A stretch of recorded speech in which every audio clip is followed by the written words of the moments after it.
জারণ বিজারণ নিয়ে আমরা আলোচনা করব। আমাদের রাসায়নিক বিক্রিয়ার এক প্রকারভেদ হলো গিয়ে জারণ বিজারণ বিক্রিয়া। আমাদের অনেকেরই হয়তো ধারণা যে পৃথিবীর সকল বিক্রিয়ার ভিতরেই কিছু কিছু জারণ বিক্রিয়া, কিছু কিছু বিজারণ বিক্রিয়া, বাট অ্যাকচুয়ালি ব্যাপারটা এরকম না। যে কোনো বিক্রিয়া যে জারণ বিজারণ বিক্রিয়া হবে এটা নেসেসারি না। আমরা জারণ বিজারণ বিক্রিয়ার সবচেয়ে এলিমেন্টারি যে ধারণাটা দিতে পারি যে বিক্রিয়ায় আমার অণুগুলোর জারণ সংখ্যার পরিবর্তন ঘটে বা সক্রিয় যোজনীর হ্রাস বৃদ্ধি ঘটে, সেই বিক্রিয়াকে আমরা বলি জারণ বিজারণ বিক্রিয়া। এবং জারণ এবং বিজারণকে আমরা আলাদা আলাদাভাবে ডিফাইন করি। আমরা বলি গিয়ে যে ইলেকট্রনের ছাড়ন মানে জারণ এবং ইলেকট্রনের গ্রহণ মানে বিজারণ। অর্থাৎ যে বিক্রিয়ায় আমরা ইলেকট্রন ছেড়ে দিচ্ছে বলে মনে হচ্ছে কোনো একটা রাসায়নিক সত্তা, তাই সেই বিক্রিয়াকে আমরা বলি জারণ বিক্রিয়া। আর যে বিক্রিয়ায় কোনো রাসায়নিক সত্তা ইলেকট্রন গ্রহণ করে তাকে আমরা বলি গিয়ে বিজারণ বিক্রিয়া। ঠিক একইভাবে আমাদের দুইটা টার্ম মাথায় আসে, যে জারক এবং বিজারক। আমরা একটু চিন্তা করি যে ক্ষতিকারক মশা আমাদের কি করে। ক্ষতিকারক মশা আমাদের ক্ষতি করে, আর ক্ষতিকারক মশা যখন আমাদের ক্ষতি করে তখন তার নিজের কি হয়? তখন তার নিজের উপকার হয়। ঠিক একইভাবে আমরা যখন বলি জারক অন্যের জারণ করে এবং ক্ষতিকারকের যেরকম নিজের উপকার হয়, জারক অন্যের জারণ করে তার নিজের বিজারণ হয়। ঠিক একইভাবে বিজারক অন্যের বিজারণ করে বাট তার নিজের জারণ হয়। সেই সেন্সে আমরা বলতে পারি যে জারক ইলেকট্রন গ্রহণ করে আর বিজারক ইলেকট্রন ছেড়ে দেয়। আমরা যদি এখন একটা বিক্রিয়া দেখি যে সোডিয়াম, সেখান থেকে বিক্রিয়া করে আমরা পেলাম সোডিয়াম প্লাস প্লাস ইলেকট্রন। তো এই বিক্রিয়াটায় ইলেকট্রন কিন্তু সোডিয়াম ছেড়ে দিচ্ছে। সোডিয়াম তার 11টা ইলেকট্রন, সোডিয়াম প্লাসের ইলেকট্রন 10টা।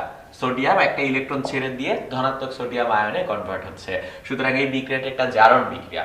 আর আমি যদি এভাবে লিখি যে ক্লোরিন প্লাস ইলেকট্রন, সেখান থেকে ক্লোরিন মাইনাস, অর্থাৎ ক্লোরিনের ইলেকট্রন 17টা, যেটা কিনা আরো একটা ইলেকট্রন গ্রহণ করে ক্লোরিন মাইনাস হচ্ছে। সুতরাং এইটা হলো গিয়ে আমাদের একটা বিজারণ বিক্রিয়া। বিজারণ বিক্রিয়ায় ইলেকট্রন গৃহীত হয়, জারণ বিক্রিয়ায় ইলেকট্রন ছেড়ে দেয়। জারণ আর বিজারণ বিক্রিয়াকে যদি আমরা একসাথে লিখি তখন আমরা দেখব যে সোডিয়াম ইলেকট্রন ছেড়ে দিচ্ছে, ক্লোরিন ওই ছেড়ে দেওয়া ইলেকট্রনটাই গ্রহণ করছে। অর্থাৎ আমরা দুটো বিক্রিয়া যোগ করলে ইলেকট্রন ইলেকট্রন কাটাকাটি চলে যাবে, বাকি থাকবে সোডিয়াম এবং ক্লোরিন। তারা বিক্রিয়া করে আমাদের তৈরি করে সোডিয়াম প্লাস ক্লোরিন মাইনাস। আমাদের এই বিক্রিয়াটাকে আমরা বলি জারণ বিজারণ বিক্রিয়া। এবং জারণ বিজারণ তারা যুগপৎ ভাবে ঘটে, অর্থাৎ যেখানেই জারণ হবে সেখানেই বিজারণ হবে। বিজারক পদার্থ ইলেকট্রন ছেড়ে দিবে, জারক পদার্থ ওই ইলেকট্রনগুলি গ্রহণ করবে। বিজারক যতগুলি ইলেকট্রন ছাড়বে, জারক পদার্থ ঠিক ততগুলি ইলেকট্রন গ্রহণ করবে। ফর এক্সাম্পল, এখানে বিজারক সোডিয়াম সে একটা ইলেকট্রন ছেড়ে দেয়, জারক ক্লোরিন সে একটা ইলেকট্রনই গ্রহণ করে। এবং জারণ বিক্রিয়া এবং বিজারণ বিক্রিয়া দুইটাই সাইমultaneously হবে, দুইটাই যুগপৎভাবে হবে, দুইটাই একই সাথে হবে। এবং এই জন্যই আমরা বলি যে জারণ বিজারণ যুগপৎভাবে ঘটে। এটা তার একটা উদাহরণ। একটা বিক্রিয়া দিয়ে আমাদের বললো যে নিচের কোন বিক্রিয়াটা জারণ বিক্রিয়া, কোনটা বিজারণ বিক্রিয়া। তো আমরা এই জিনিসটা মূলত জারণ সংখ্যা দিয়ে বের করব, যে জারককে বিজারককে, এটা মূলত আমরা জারণ সংখ্যা দিয়ে বের করব। কিভাবে? আমরা যদি একটু দেখি যে এখানে সোডিয়াম তার জারণ সংখ্যা হলো 0 আর সোডিয়াম প্লাস তার জারণ সংখ্যা হলো গিয়ে 1। সোডিয়ামের জারণ সংখ্যা বাড়ছে এবং সোডিয়াম একটা বিজারক পদার্থ। তো আমরা জাস্ট মনে রাখবো যে জারণ সংখ্যা বাড়লে বিজারক পদার্থ হয়, মানে যেই পদার্থের জারণ সংখ্যা বাড়ে সেটা হলো বিজারক পদার্থ এবং সেই বিক্রিয়াটা হলো গিয়ে জারণ বিক্রিয়া। জারণ সংখ্যা বাড়লে বিজারক পদার্থ, বাট বিক্রিয়াটা হচ্ছে জারণ বিক্রিয়া। আর যদি আমাদের জারণ সংখ্যা কমে তাহলে সেই পদার্থটা হবে গিয়ে জারক পদার্থ আর বিক্রিয়াটা হবে আমাদের বিজারণ বিক্রিয়া। খেয়াল করি আমরা আমাদের 2 নম্বর বিক্রিয়াটা, সেখানে ক্লোরিনের জারণ সংখ্যা ছিল 0, সেটা হচ্ছে -1, তার জারণ সংখ্যা কমছে। যেহেতু তার জারণ সংখ্যা কমছে, ক্লোরিন একটা জারক পদার্থ এবং বিক্রিয়াটা হলো গিয়ে বিজারণ বিক্রিয়া। আমরা এখন একটা উদাহরণ দেখি যেটা আমাদের পরীক্ষায় আসতে পারে, যে আমাদের মার্কিউরাস আয়ন তার সাথে হলো গিয়ে আমাদের স্টেনিক আয়ন, তারা বিক্রিয়া করে এখান থেকে তৈরি করলো মার্কিউরিক আয়ন প্লাস স্টেনাস আয়ন। তো আমাদেরকে প্রশ্ন করলো এই বিক্রিয়ায় কোনটা জারক কোনটা বিজারক। আমরা দেখতেছি এখানে মার্কিউরাস থেকে তৈরি হচ্ছে মার্কিউরিক এবং মার্কারির জারণ সংখ্যা 1 থেকে বেড়ে 2 হচ্ছে। জারণ সংখ্যা যেহেতু বাড়ছে, সুতরাং মার্কিউরাস এটা হলো গিয়ে আমাদের বিজারক পদার্থ, তার জারণ সংখ্যা বাড়ছে। আর স্টেনিক থেকে স্টেনাস হচ্ছে, তার জারণ সংখ্যা কমছে। জারণ সংখ্যা কমলে এটাকে আমরা বলি গিয়ে জারক পদার্থ। সুতরাং আমরা এখন জারণ বিজারণ বিক্রিয়া থেকে জারক এবং বিজারক কিন্তু জারণ সংখ্যা দিয়ে খুব সহজেই বের করতে পারছি। যেমন এই বিক্রিয়াটায় আমি যদি এখন প্রশ্ন করি জারক কে বিজারক কে, সোডিয়ামের শুরুতে জারণ সংখ্যা ছিল 0, এখন সোডিয়ামের জারণ সংখ্যা +1। সোডিয়ামের জারণ সংখ্যা বাড়ছে, জারণ সংখ্যা বাড়লে বিজারক। আর ক্লোরিন তার জারণ সংখ্যা ছিল 0, এখন তার জারণ সংখ্যা -1। ক্লোরিনের জারণ সংখ্যা কমছে এবং জারণ সংখ্যা কমলে সেটা হয় গিয়ে আমাদের জারক পদার্থ।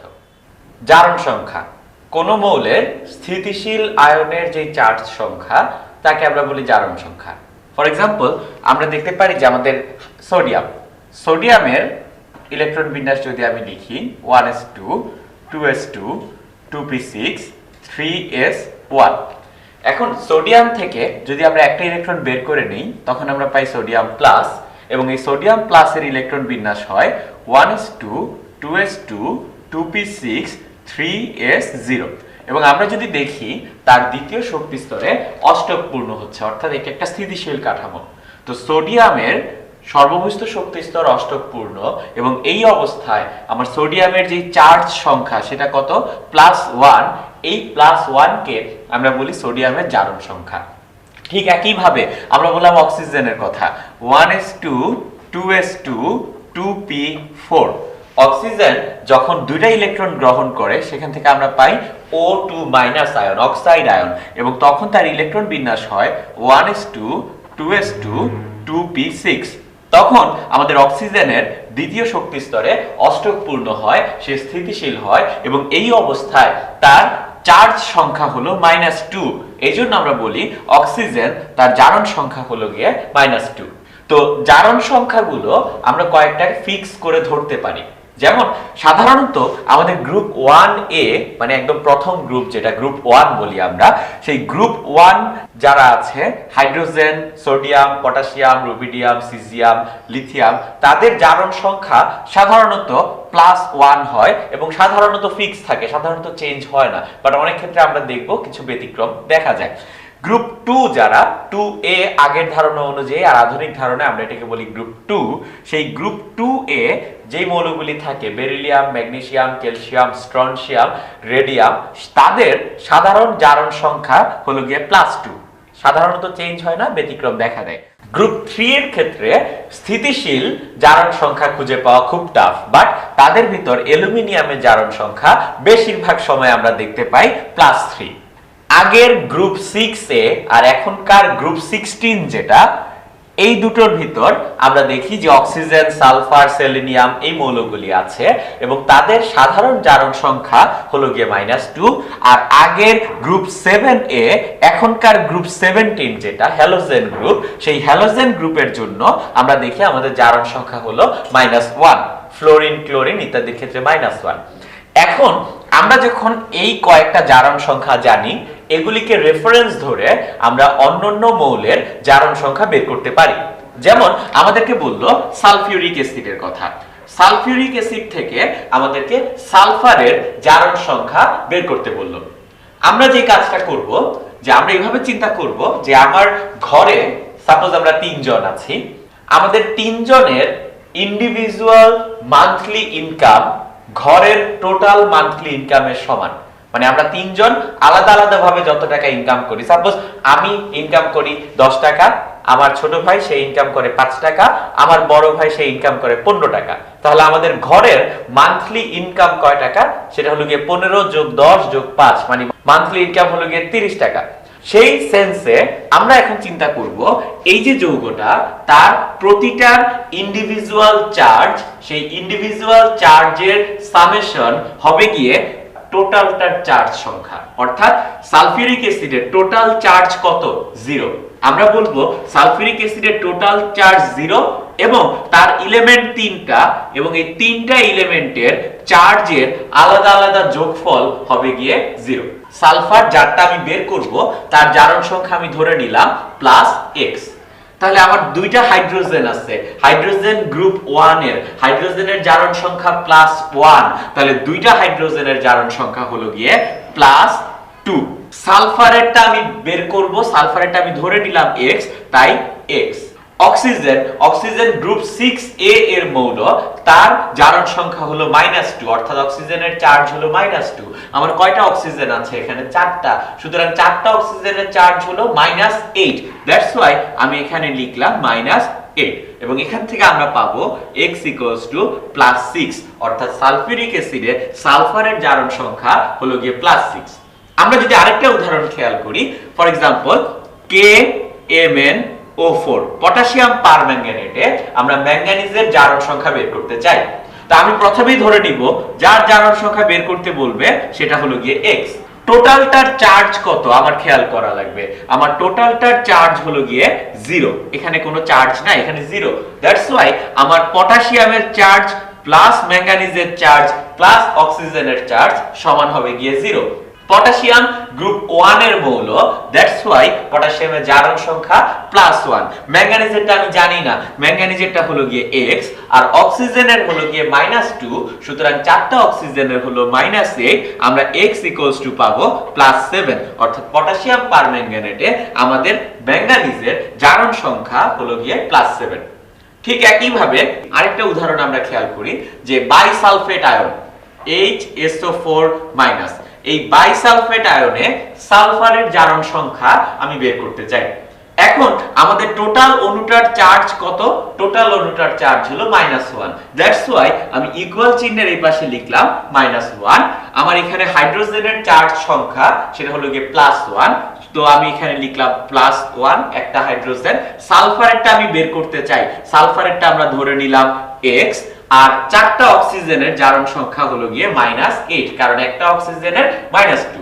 সেখান থেকে আমি x এর মান পাচ্ছি +6, সুতরাং বাইসালফেট আয়নে সালফারের জারণ সংখ্যা হলো গিয়ে +6। এখানে দেখার বিষয় যেটা, সাধারণত আমরা এখানে 0 বসাই, বাট এখানে আমি -1 বসালাম কেন? তার কারণ হলো যে আমার টোটাল যৌগটার বা টোটাল আয়নটার চার্জ সংখ্যা একপাশে লিখি আমরা, এখন চার্জ হলো -1 কারণ এটা একটা আয়ন, আর এপাশে হলো কি আমার উপাদানগুলির চার্জ সংখ্যার যোগফল। আমরা আরো কয়েকটা উদাহরণ একটু খেয়াল করি, যে আমাদের জারণ সংখ্যা প্লাসও হতে পারে মাইনাসও হতে পারে। ইভেন জারণ সংখ্যা যে সব সময় পূর্ণ সংখ্যা আসবে এটাও কিন্তু নেসেসারি না, আমাদের জারণ সংখ্যা ভগ্নাংশও আসতে পারে, ইভেন জারণ সংখ্যা শূন্যও আসতে পারে। আমরা সেরকম কয়েকটা উদাহরণ দেখব। আমাদেরকে বলল Ki3 পটাশিয়াম ট্রাই আয়োডাইড, এখানে আমাদের আয়োডিনের জারণ সংখ্যা বের করতে। Ki3 পটাশিয়াম ট্রাই আয়োডাইডে আয়োডিনের জারণ সংখ্যা যদি আমরা বের করতে চাই, তো আমি ধরে নেই আয়োডিনের জারণ সংখ্যা হলো গিয়ে x, এবং টোটালটার চার্জ কত? টোটালটার চার্জ হলো গিয়ে 0, তার মানে সমান চিহ্নের এই পাশে আমরা লিখব 0। আমাদের আয়োডিনের বের করতে হবে, তার মানে পটাশিয়ামেরটা জানি, এবং পটাশিয়াম গ্রুপ 1 এ আছে, তার জারণ সংখ্যা হলো গিয়ে +1। আয়োডিন একটার হলো গিয়ে x, 3টা আয়োডিনের হলো গিয়ে +36, এবং এখান থেকে যখন আমি x এর ভ্যালু বের করব, আমরা দেখব আমাদের x এর মান আসতেছে -1/3। অর্থাৎ আমাদের জারণ সংখ্যা সব সময় প্লাস আসবে নেসেসারি না, জারণ সংখ্যা নেগেটিভ হতে পারে। জারণ সংখ্যা সব সময় পূর্ণ সংখ্যা আসবে নেসেসারি না, জারণ সংখ্যা আমাদের ভগ্নাংশ হতে পারে। ইভেন আমরা দেখব আমাদের জারণ সংখ্যা শূন্য হচ্ছে। একটা উদাহরণ দেখি, তাহলে আমরা বুঝতে পারবো আমাদের জারণ সংখ্যা কিভাবে শূন্য হয়। একটা যৌগ আয়রন পেন্টাকার্বনিল FeCO5, আয়রন পেন্টাকার্বনিল যৌগে আমরা বের করতে চাই আয়রনের জারণ সংখ্যা কত। তা আমরা আয়রনের জারণ সংখ্যা ধরে নিলাম x। এখন টোটাল যৌগটার চার্জ কত? টোটাল যৌগটার চার্জ হলো 0, দ্যাটস ওয়াই আমি সমান চিহ্নের এই পাশে লিখব 0। আমাদের আয়রন তার জারণ সংখ্যা x লিখলাম। এখন এই ব্র্যাকেটের ভিতরে যে জিনিসটা, তার জারণ সংখ্যা বা তার চার্জ সংখ্যা আমার লেখা লাগবে। এই জিনিসটাকে আলাদা আলাদা ভাবে কার্বন অক্সিজেন চিন্তা না করে আমি যদি দেখি, এটা কিন্তু একটা কার্বন মনোঅক্সাইড অণু। কার্বন মনোঅক্সাইড একটা অণু, এবং এই কার্বন মনোঅক্সাইড অণুর চার্জ সংখ্যা কত সেটাও কিন্তু 0, কারণ কার্বন মনোঅক্সাইড কোনো আয়ন না। যেই কারণে আমি এই টোটালটার চার্জ 0 ধরলাম, ঠিক একই কারণে কার্বন মনোক্সাইডের চার্জও 0, কারণ কার্বন মনোক্সাইড একটা অণু, সে কোনো আয়ন না। দ্যাটস ওয়াই আমরা এখানে লিখব 0 * 5, অর্থাৎ একটা কার্বন মনোক্সাইডের চার্জ 0, 5টা কার্বন মনোক্সাইডের চার্জ হবে 0, সেখান থেকে আমি x এর মান পাবো 0। অর্থাৎ আমাদের আয়রন পেন্টাকার্বনিলে আয়রনের জারণ সংখ্যা 0। সুতরাং আমরা দেখতে পাচ্ছি আমাদের জারণ সংখ্যা যখন আমরা ডিটারমাইন করি, আমাদের জারণ সংখ্যা প্লাস হয়, মাইনাস হয়, জারণ সংখ্যা ভগ্নাংশ হয়, জারণ সংখ্যা পূর্ণ সংখ্যা হয়, ইভেন জারণ সংখ্যা শূন্যও হতে পারে। সবশেষে আমরা একটা জটিল যৌগের উদাহরণ দিয়ে শেষ করি, যে জটিল যৌগের ক্ষেত্রে আমরা কিভাবে জারণ সংখ্যা বের করব। আমাদের K3FeCN6 পটাশিয়াম হেক্সাসায়ানোফেরেট 3, এটার জারণ সংখ্যা বের করা লাগবে। এখানে কার জারণ সংখ্যা বের করা লাগবে বলে দিল, আয়রনের জারণ সংখ্যা বের করা লাগবে। আমরা আয়রনের জারণ সংখ্যা ধরে ফেললাম x। টোটাল যৌগটার চার্জ কত? টোটাল যৌগটার চার্জ হলো গিয়ে 0, কারণ কিছু লেখা নাই, তার মানে সমান চিহ্নের এই পাশে আমরা লিখব গিয়ে 0। আমাদের পটাশিয়াম আছে বাইরে 3টা পটাশিয়াম, একটা পটাশিয়ামের চার্জ হলো +1, তাহলে 3টা পটাশিয়ামের চার্জ হবে +3। এটা হলো গিয়ে আমাদের পটাশিয়ামেরটা। আয়রনের চার্জ কত আমরা জানি না, তাই লিখলাম x। আর এই সায়ানাইড কিন্তু কোনো অণু না, সায়ানাইড একটা মূলক এবং তার চার্জ হলো -1। আমার কাছে সায়ানাইড আছে 6টা, তাই আমার এখানে লিখব 6 * -1। কথাটা খেয়াল করি, জাস্ট আগের উদাহরণে কার্বন মনোক্সাইডের চার্জ আমরা বসাইছিলাম 0, বাট এবার সায়ানাইডের চার্জ আমরা বসাচ্ছি -1, কারণ কার্বন মনোক্সাইড একটা অণু ছিল, তার কোনো আয়ন ছিল না। সায়ানাইড কিন্তু কোনো অণু না, সায়ানাইড একটা মূলক এবং তার চার্জ হলো -1। দ্যাটস ওয়াই 6টা সায়ানাইডকে আমি তাদের চার্জ -1 দিয়ে গুণ করলে এখান থেকে x এর মান আসবে আমাদের +3, এবং এটাই হলো গিয়ে পটাশিয়াম হেক্সাসায়ানোফেরেটে আয়রনের জারণ সংখ্যা। আমরা অর্ধবিক্রিয়া দেখব। অর্ধবিক্রিয়া দেখার জন্য আমাদের কয়েকটা জিনিস জানা লাগবে, যে জারণ বিজারণ বিক্রিয়ার পর একটা জারক বা একটা বিজারক কিসে পরিণত হয়। যেমন পটাশিয়াম পারম্যাঙ্গানেট, এখানে যে উদাহরণটা আমি দিলাম, পটাশিয়াম পারম্যাঙ্গানেট জারণ বিজারণ বিক্রিয়ার পর সে কনভার্ট হয় ম্যাঙ্গানিজ 2+এ, পটাশিয়াম ডাইক্রোমেট সে কনভার্ট হয় ক্রোমিয়াম 3+এ। এরকম প্রতিটারই কিন্তু কনভার্সন আছে এবং আমরা এই কনভার্সনগুলি ভালো করে খেয়াল করব। যেমন পটাশিয়াম হ্যালেট, সেখান থেকে আমরা পাই হ্যালাইড, হ্যালোজেন থেকে আমরা পাই হ্যালাইড, হাইড্রোজেন পারঅক্সাইড থেকে আমরা পাই অক্সাইড আয়ন। এগুলি হলো গিয়ে আমার জারক, নরমালি আমরা যে জারকগুলি ব্যবহার করি সেগুলো। আর এই পাশে আমি বিজারকের একটা চার্ট তৈরি করলাম, যে আমাদের ফেরাস আয়ন একটা বিজারক হিসেবে কাজ করে এবং সেখান থেকে আমরা পাই ফেরিক, হাইড্রোজেন সালফাইড থেকে আমরা পাই সালফার, হ্যালাইড থেকে আমরা পাই হ্যালোজেন, হাইড্রোজেন পারঅক্সাইড থেকে আবার অক্সিজেন পাচ্ছি, অক্সালিক অ্যাসিড থেকে কার্বন ডাই অক্সাইড এবং সোডিয়াম থায়োসালফেট থেকে টেট্রাথায়োনেট আয়ন। একটা জিনিস দেখার মতো, হাইড্রোজেন পারঅক্সাইড সে জারক এবং বিজারক উভয় হিসেবেই কাজ করে। হাইড্রোজেন পারঅক্সাইড যখন জারক সেখান থেকে তৈরি হয় অক্সাইড আয়ন, হাইড্রোজেন পারঅক্সাইড যখন বিজারক সেখান থেকে তৈরি হয় অক্সিজেন আয়ন। এখন এই চার্ট কিভাবে আমাকে অর্ধবিক্রিয়া লিখতে সাহায্য করবে সেই জিনিসটা আমরা একটু খেয়াল করি। যে আমরা যে কোনো একটা অর্ধবিক্রিয়া লেখা ট্রাই করতেছি। ফর এক্সাম্পল আমি লিখতে চাই যে পটাশিয়াম পারম্যাঙ্গানেট অম্লীয় মাধ্যমে আমার ফেরাস সালফেটের সাথে বিক্রিয়া করছে। এই বিক্রিয়াটা আমি কমপ্লিট করতে চাই এবং এই বিক্রিয়া কমপ্লিট করার জন্য আমরা অর্ধবিক্রিয়া পদ্ধতি ব্যবহার করব।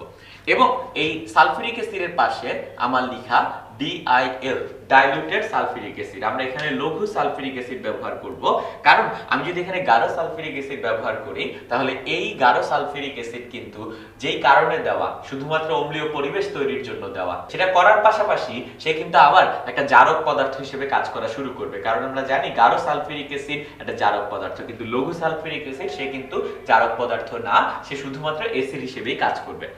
তো আমরা এখন বিক্রিয়ায় আসি। আমাদের দুইটা জিনিস থাকবে, পটাশিয়াম পারম্যাঙ্গানেট আর ফেরাস সালফেট। এটা বাদ দিয়ে দিলাম কেন? কারণ আমি বুঝতে পারলাম যে এটা দেওয়ার একমাত্র উদ্দেশ্য সেটা হলো গিয়ে অম্লীয় অবস্থা তৈরি করা।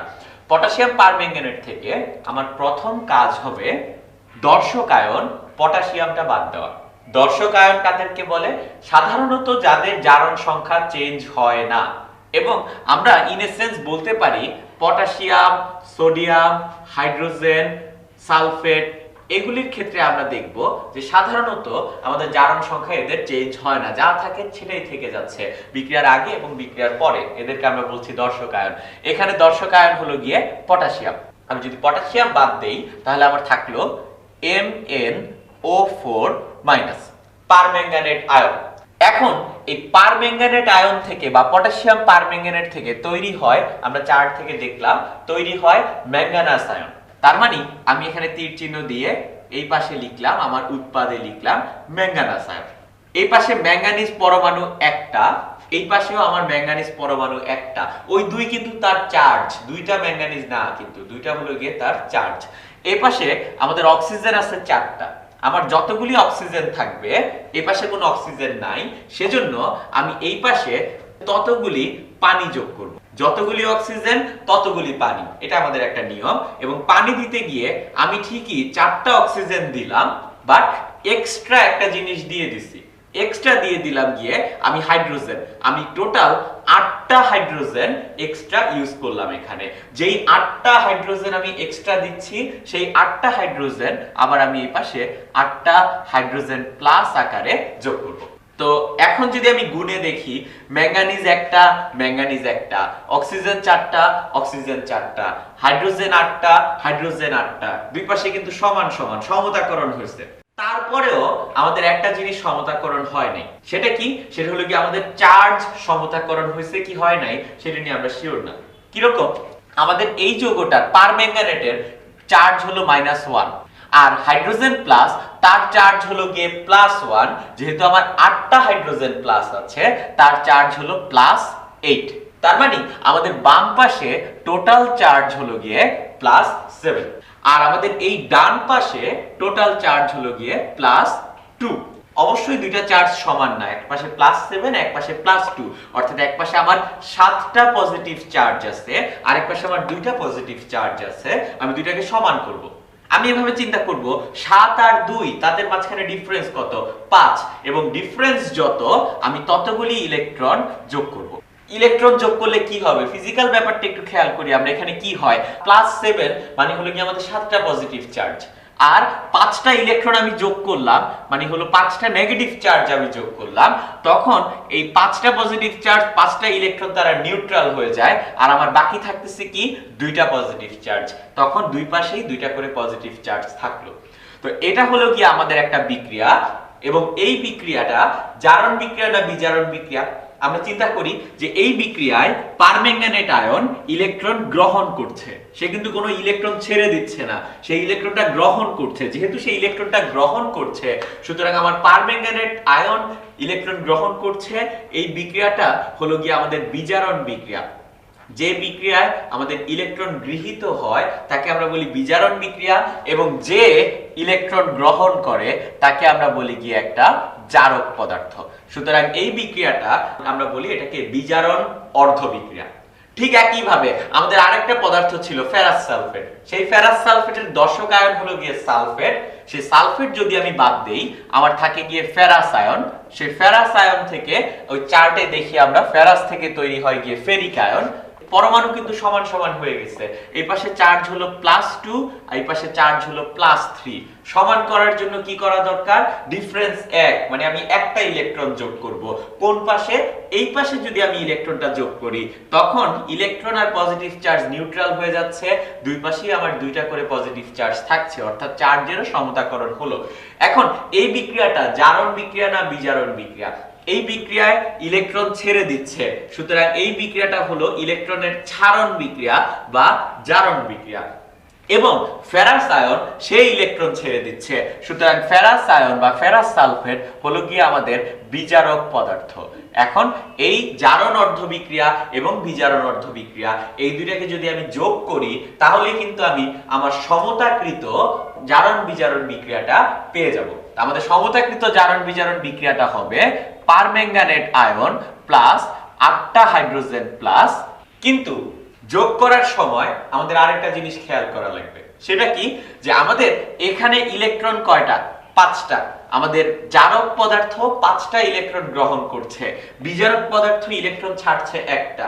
অর্থাৎ আমরা পড়ে আসলাম জারক যতগুলি ইলেকট্রন গ্রহণ করবে বিজারক কিন্তু ততগুলি ইলেকট্রনই ছাড়বে, এখানে ওইটা হওয়া লাগবে, অর্থাৎ ইলেকট্রন ইলেকট্রন সমান হওয়া লাগবে। দ্যাটস ওয়াই আমরা আমাদের এই 2 নম্বর বিক্রিয়াটাকে 5 দিয়ে গুণ করব। 5 দিয়ে গুণ করার পর যদি আমরা যোগ করি তখন আমরা দেখব যে আমাদের এই 5টা ইলেকট্রন এই 5টা ইলেকট্রন কাটাকাটি যাচ্ছে। কাটাকাটি যাচ্ছে মানে কি, যে আমাদের বিজারক 5টা ইলেকট্রন ছাড়ে, জারক ওই 5টা ইলেকট্রন গ্রহণ করে, কোনো ইলেকট্রন কিন্তু বাকি থাকে না। বাকি থাকে কি, আমাদের 5টা ফেরাস আয়ন বাকি থাকে এবং সেখান থেকে আমরা পাই Mn2+, 4 অণু পানি প্লাস 5টা ফেরিক আয়ন। তো এটা হলো কি আমাদের একটা জারণ বিজারণ সমতাকৃত বিক্রিয়া, এবং আমরা সমতাকরণটা করলাম 2টা অর্ধ বিক্রিয়া লিখার মাধ্যমে। আমরা এখানে 2টা জিনিস শিখলাম, এক কিভাবে অর্ধ বিক্রিয়া লিখে, এবং 2 কিভাবে আমরা সমতাকৃত বিক্রিয়া পাবো। অর্থাৎ আমি যদি অর্ধ বিক্রিয়া লিখতে পারি সেই অর্ধ বিক্রিয়া থেকেই কিন্তু সমতাকৃত বিক্রিয়া বের করে ফেলা সম্ভব। কারণ অর্ধ বিক্রিয়া লিখবো আমরা একটা জারকের জন্য একটা বিজারকের জন্য, এবং তাদের ইলেকট্রন সমান করে যদি আমি যোগ করি তাহলেই আমি পাবো কি আমার সমতাকৃত জারণ বিজারণ বিক্রিয়া। আমরা কয়েকটি অর্ধ বিক্রিয়া দেখব। আমরা যদি কোনো একটা জারক বা বিজারক দেওয়া থাকে তার যদি আমরা অর্ধ বিক্রিয়া লিখতে পারি তাহলে কিন্তু আমরা খুব সহজেই তার সমতাকরণটা করতে পারবো, যদি জারক আর বিজারক 2টার অর্ধ বিক্রিয়া আমার জানা থাকে। এবং এই অর্ধ বিক্রিয়া লেখাটা আমাদের জন্য আরো ইম্পর্টেন্ট, কারণ অর্ধ বিক্রিয়া থেকে আমরা কিন্তু তুল্য সংখ্যা সম্পর্কেও ধারণা পাই। তো আমরা অর্ধ বিক্রিয়া লিখার কৌশলটা আরেকটু ভালো মতো দেখে নিই। ফর এক্সাম্পল, আমাদের পটাশিয়াম ডাইক্রোমেট K2Cr2O7 এই পটাশিয়াম ডাইক্রোমেটের অর্ধ বিক্রিয়া লিখা লাগবে। প্রথম কাজ, দর্শক আয়ন বাদ দিব। আমরা দর্শক আয়ন বাদ দিলে আমরা পাবো Cr2O7 2- ডাইক্রোমেট আয়ন আমরা পাবো। এবং এই ডাইক্রোমেট আয়ন থেকে আমরা সবসময় এসিডিও মাধ্যম কনসিডার করব।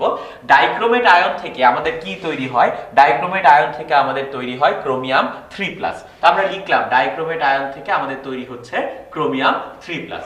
এখানে আমাদের ক্রোমিয়াম পরমাণু আছে 2টা, সুতরাং উৎপাদেও আমাদের ক্রোমিয়াম পরমাণু থাকবে 2টা। দ্যাটস ওয়াই আমরা ক্রোমিয়ামের সামনে লিখব 2। দুই পাশে ক্রোমিয়াম সমান সমান। এই পাশে আমাদের অক্সিজেন আছে 7টা, যতগুলি অক্সিজেন আমরা এই পাশে তত অণু পানি দিব, এবং তত অণু পানি দিতে গিয়ে আমি 7 দুগুণে 14টা হাইড্রোজেন বেশি দিয়ে দিচ্ছি, যে 14টা হাইড্রোজেন আমি এই পাশে এক্সট্রা ভাবে যোগ করব। এখন আমার ক্রোমিয়াম, অক্সিজেন এবং হাইড্রোজেনের পরমাণুর সংখ্যা দুই পাশে সমান। আমি এখন যোগ করব এবং হিসাব করব যে আমার দুই পাশে চার্জ সংখ্যা সমান কিনা। সেটা কিভাবে করব, সেটা এইভাবে আমরা করতে পারি যে আমাদের ডাইক্রোমেটের চার্জ সংখ্যা -2 আর 14টা হাইড্রোজেন প্লাসের চার্জ সংখ্যা +14, অর্থাৎ আমার বাম পাশে টোটাল চার্জ হলো গিয়ে +12, আর ডান পাশে আমার টোটাল চার্জ হলো +6। ডিফারেন্স কত? ডিফারেন্স হলো গিয়ে 6, অর্থাৎ +12 কে +6 বানানোর জন্য আমার মোট 6টা ইলেকট্রন যোগ করা লাগতেছে। ঠিক একই ভাবে আমরা যদি এখন পটাশিয়াম হ্যালেট KXO3 হ্যালোজেনের জায়গায় আমি যে কোনো জিনিস বসাতে পারি। আমি যদি ক্লোরিন বসাই that will B potassium chloride, আমি যদি ব্রোমিন বসাই it will be potassium bromide, আমি যদি আয়োডিন বসাই এটাকে আমি কনসিডার করব পটাশিয়াম আয়োডেট হিসেবে। তো পটাশিয়াম হ্যালেট তার অর্ধ বিক্রিয়াটা আমরা দেখতে চাই। পটাশিয়াম হ্যালেটের অর্ধ বিক্রিয়াটা কিরকম হবে, প্রথমে আমরা দর্শক আয়ন বাদ দিয়ে দিব। দর্শক আয়ন হলো গিয়ে আমাদের পটাশিয়াম, বাদ দিলে আমাদের থাকবে XO3- halide ion. Halide ion থেকে আমাদের তৈরি হয় হ্যালাইড আয়ন। তো এখান থেকে হ্যালেট থেকে আমি পাবো হ্যালাইড। আমার দুই পাশেই হ্যালোজেন একটা একটা করে আছে, সেটা কোনো সমস্যা হবে না। আমার অক্সিজেন 3টা আছে, দ্যাটস ওয়াই এই পাশে আমি 3 অণু পানি যোগ করব, এবং 3 অণু পানি যোগ করতে গিয়ে আমি 6টা হাইড্রোজেন এক্সট্রা লিখছি, দ্যাটস ওয়াই আমি এখানে লিখব 6টা হাইড্রোজেন প্লাস। আমি যদি এখন চার্জ চিন্তা করি, আমার হ্যালেটের চার্জ হলো -1, 6টা হাইড্রোজেনের চার্জ +6, তার মানে আমার বাম পাশে চার্জ হলো +5, আর ডান পাশে চার্জ হলো -1।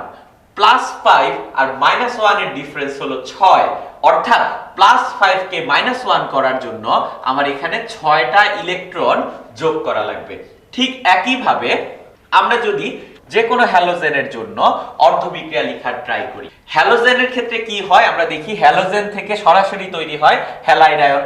তো হ্যালোজেন যদি আমরা লিখি, হ্যালোজেনে যেহেতু দর্শক আয়ন নেই, আমার কিছুই বাদ দেওয়ার নাই, হ্যালোজেন থেকে সরাসরি আমার তৈরি হবে হ্যালাইড আয়ন। কিন্তু সমস্যা হলো বাম পাশে আমাদের হ্যালোজেন পরমাণু দুইটা, ডান পাশে একটা, এই জন্য এই পাশে আমি 2 দিয়ে গুণ করব। এখন দুই পাশেই দুইটা হ্যালোজেন, এই পাশে চার্জ হলো 0 আর এই পাশে চার্জ হলো -2, এই জন্য আমি এখানে দুইটা ইলেকট্রন যোগ করব। এখন দুই পাশেই আমার ইলেকট্রন সংখ্যা সমান।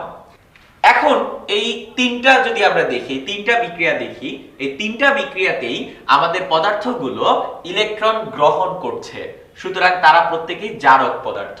আমরা যদি কয়েকটা বিজারক পদার্থের জন্য কনসিডার করি, ফর এক্সাম্পল আমরা কনসিডার করতেছি হাইড্রোজেন অক্সালিক অ্যাসিডের জন্য H2C2O4, আমরা কনসিডার করছি অক্সালিক অ্যাসিডের জন্য।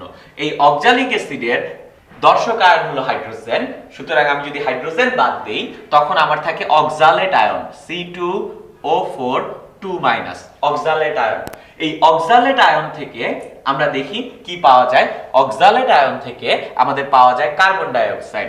অক্সালেট আয়ন থেকে আমরা পাই কার্বন ডাই অক্সাইড, এবং এখানে কার্বন 2টা, অক্সিজেন 4টা, এখানে কার্বন 1টা, অক্সিজেন 2টা, সমতাকরণের জন্য আমি সামনে দিব একটা 2। এখন আমার দুই পাশেই কার্বন অক্সিজেন পরমাণু সমান, বাম পাশে চার্জ হলো -2, ডান পাশে চার্জ 0। ডান পাশেও -2 করার জন্য আমরা জাস্ট দুইটা ইলেকট্রন এই পাশে যোগ করব। অর্থাৎ আমি বুঝতে পারতেছি আমাদের অক্সালিক অ্যাসিড একটা বিজারক পদার্থ, কারণ সে ইলেকট্রন ছেড়ে দিচ্ছে এবং সে তার 1 মোল থেকে 2 ইলেকট্রন ছেড়ে দিচ্ছে। আমরা যদি আরেকটা বিক্রিয়া দেখি সোডিয়াম থায়োসালফেটের জন্য Na2S2O3, সোডিয়াম থায়োসালফেট।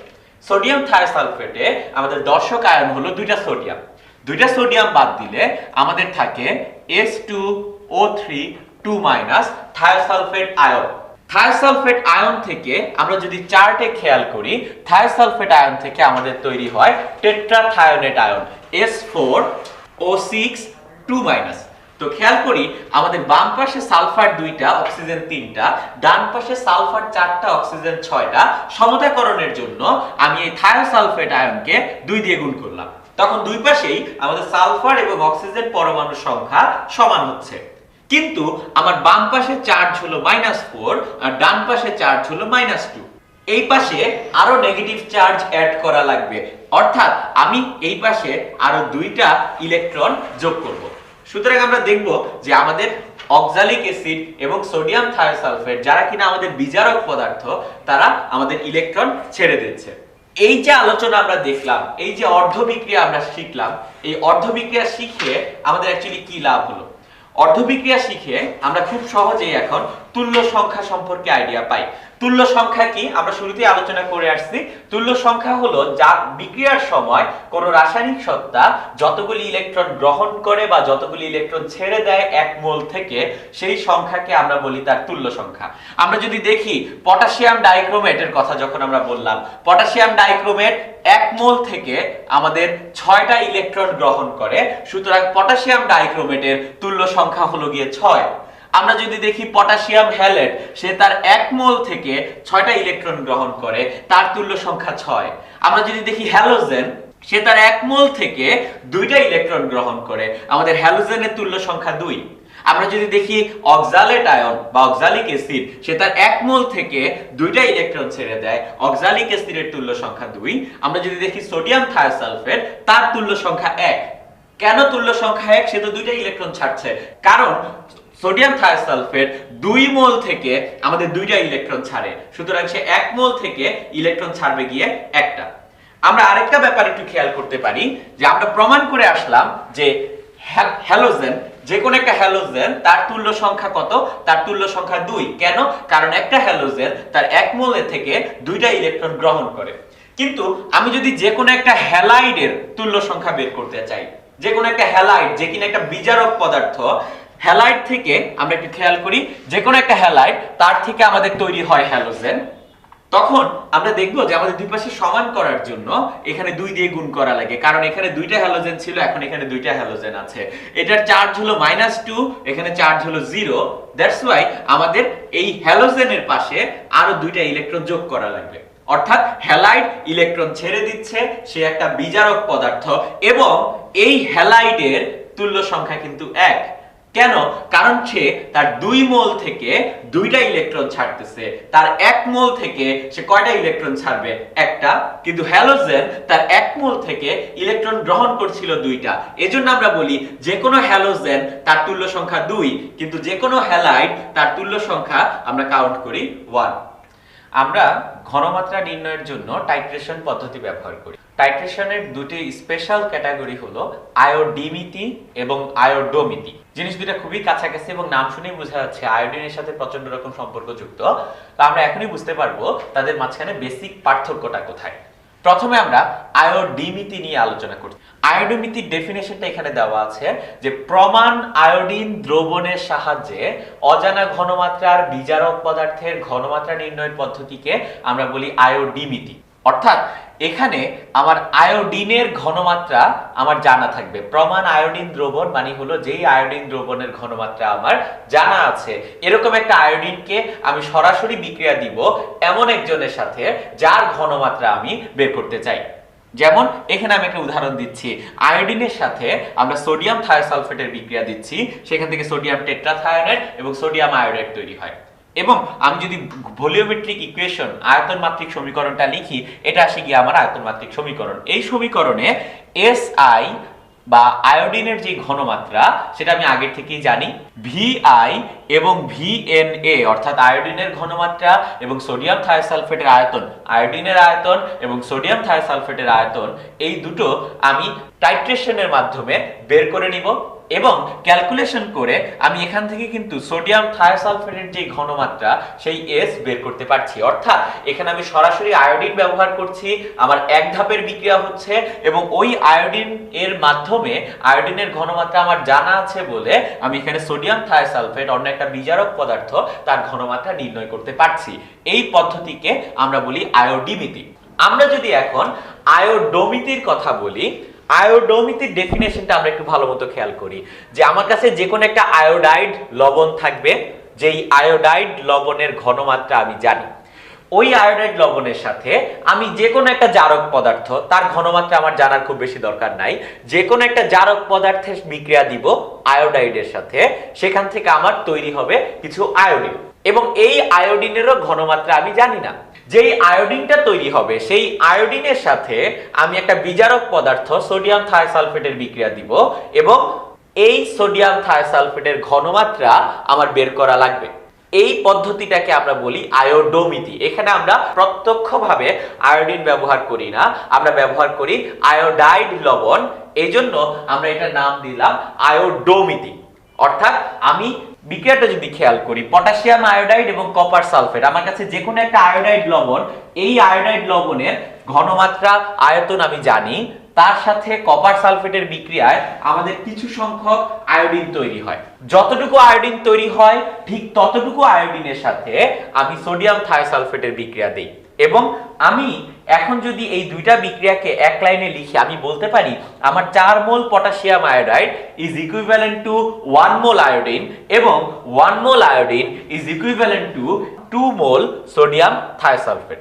অর্থাৎ এই লাস্ট লাইন থেকে আমরা বলতে পারি আমাদের 4 মোল potassium iodide is equivalent to 2 mole sodium thiosulphate এবং এই লাইন থেকে আমরা কিন্তু পটাশিয়াম আয়োডাইডের ঘনমাত্রা জানা থাকলে সোডিয়াম থায়োসালফেটের ঘনমাত্রা বের করতে পারি আয়তন মাত্রিক সমীকরণের মাধ্যমে। অর্থাৎ আমরা আয়োডিমিতি এবং আয়োডোমিতি সম্পর্কে জানলাম এবং দুটোর বেসিক পার্থক্য হলো আয়োডিমিতিতে আমরা সরাসরি আয়োডিন ব্যবহার করি যার ঘনমাত্রা আমার জানা থাকে, আয়োডোমিতিতে আমরা পরোক্ষভাবে আয়োডিন পাই একটা আয়োডাইড লবণ থেকে এবং এই ক্ষেত্রে আমার আয়োডাইড লবণের ঘনমাত্রা জানা থাকে। বর্ণালীমিতিক বিশ্লেষণের আমরা কয়েকটা পদ্ধতি খেয়াল করব। তার ভিতর প্রথম যে পদ্ধতি দিয়ে আমরা শুরু করব সেটা হলো অ্যাটমিক অ্যাবজর্পশন। অ্যাটমিক অ্যাবজর্পশনে এমন একটা পদ্ধতি যেই পদ্ধতিতে আমরা কোনো একটা নমুনায় কোনো একটা স্পেসিফিক ধাতুর উপস্থিতি এবং তার পরিমাণ খুঁজে বের করতে পারি। মানে ফর এক্সাম্পল আমরা রক্ত নিলাম, রক্তের ভিতর আমাদের আয়রন এর উপস্থিতি কতটুকু বা আয়রন আছে কিনা এই জিনিসটা আমরা অ্যাটমিক অ্যাবজর্পশন পদ্ধতির মাধ্যমে বের করতে পারি। আমরা জাস্ট প্রসিডিউরটা এখানে দেখব যে অ্যাটমিক অ্যাবজর্পশনে আমরা কি কি জিনিস ব্যবহার করি। এখানে একটা ফ্লো চার্ট টাইপের আমি তৈরি করলাম যে আমাদের যে নমুনাটা থাকবে অর্থাৎ রক্ত যেটা আমি টেস্ট করব সেটাকে আমি নমুনা হিসেবে কনসিডার করলাম, সেটাকে আমি একটা যন্ত্র অ্যাটমাইজারের ভিতর দিয়ে ফ্লো করব। অ্যাটমাইজারের কাজ কি? অ্যাটমাইজার আমার যেই এলিমেন্টগুলি আছে, যে যৌগটা আছে তাকে পরমাণুতে কনভার্ট করে, এই জন্যই তার নাম হলো অ্যাটমাইজার। অ্যাটমে কনভার্ট করে, প্রতিটা অ্যাটমে কনভার্ট হয়ে আমি এখানে পাঠাচ্ছি। আর এপাশ থেকে রেডিয়েশন দিচ্ছি, বিভিন্ন তরঙ্গ দৈর্ঘ্যের রেডিয়েশন আসতেছে, ল্যামডার মান 700, ল্যামডার মান 600, বিভিন্ন তরঙ্গ দৈর্ঘ্যের রেডিয়েশন এসে আমার এই যে নমুনা যেটা কিনা পরমাণুতে কনভার্ট হয়ে গেছে তার সাথে মিশতেছে। এখন আমাদের প্রতিটা ধাতু শুধুমাত্র একটা নির্দিষ্ট তরঙ্গ দৈর্ঘ্যের আলোকে শোষণ করবে, অ্যাবজর্ব করবে। প্রতিটা ধাতুর জন্য একটা নির্দিষ্ট তরঙ্গ দৈর্ঘ্যের আলো ফিক্স করা। তো আমার যদি আয়রন খুঁজে বের করা লাগে, সেই আয়রনগুলো দেখা যাবে যে এখান থেকে যেই অ্যাবজর্পশন আসতেছে তার একটা নির্দিষ্ট তরঙ্গ দৈর্ঘ্যের আলোগুলিকেই শোষণ করতেছে, অন্যগুলিকে আয়রন শোষণ করতেছে না। যদি এখানে সালফার থাকে সেটা শুধুমাত্র একটা নির্দিষ্ট তরঙ্গ দৈর্ঘ্যের আলোকে শোষণ করতেছে, অন্যগুলিকে সে শোষণ করতেছে না। তো আমরা সবগুলিকে এই পাশে একটা মনোক্রোমেটরের ভিতর দিয়ে চালনা করব। মনোক্রোমেটর কি?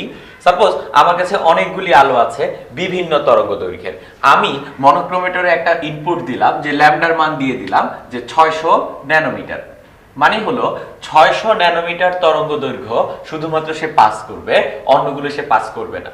তো আমি এখানে যেই ধাতু খুঁজে বের করতে চাই, ফর এক্সাম্পল আমি বের করতে চাই আয়রন আছে কিনা, এই জন্য আমার আয়রনের যে ল্যামডা, যেই ল্যামডা তরঙ্গ দৈর্ঘ্য আয়রন শোষণ করবে সেই ল্যামডার মান কিন্তু আমার জানা থাকা লাগবে। আমি জেনে নিলাম 600 ন্যানোমিটার।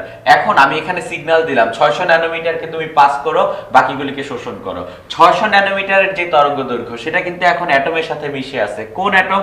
আয়রন অ্যাটমের সাথে মিশে আছে, কারণ আয়রন অ্যাটম 600 ন্যানোমিটারের সাথে মিক্স হয়েছে। আর বাকি ন্যানোমিটারের সাথে, বাকি যে তরঙ্গ দৈর্ঘ্য বিশিষ্ট আলো আছে তাদের সাথে কিন্তু আমার অন্যান্য জিনিস আছে যেটা আমি পাস করতে চাই না।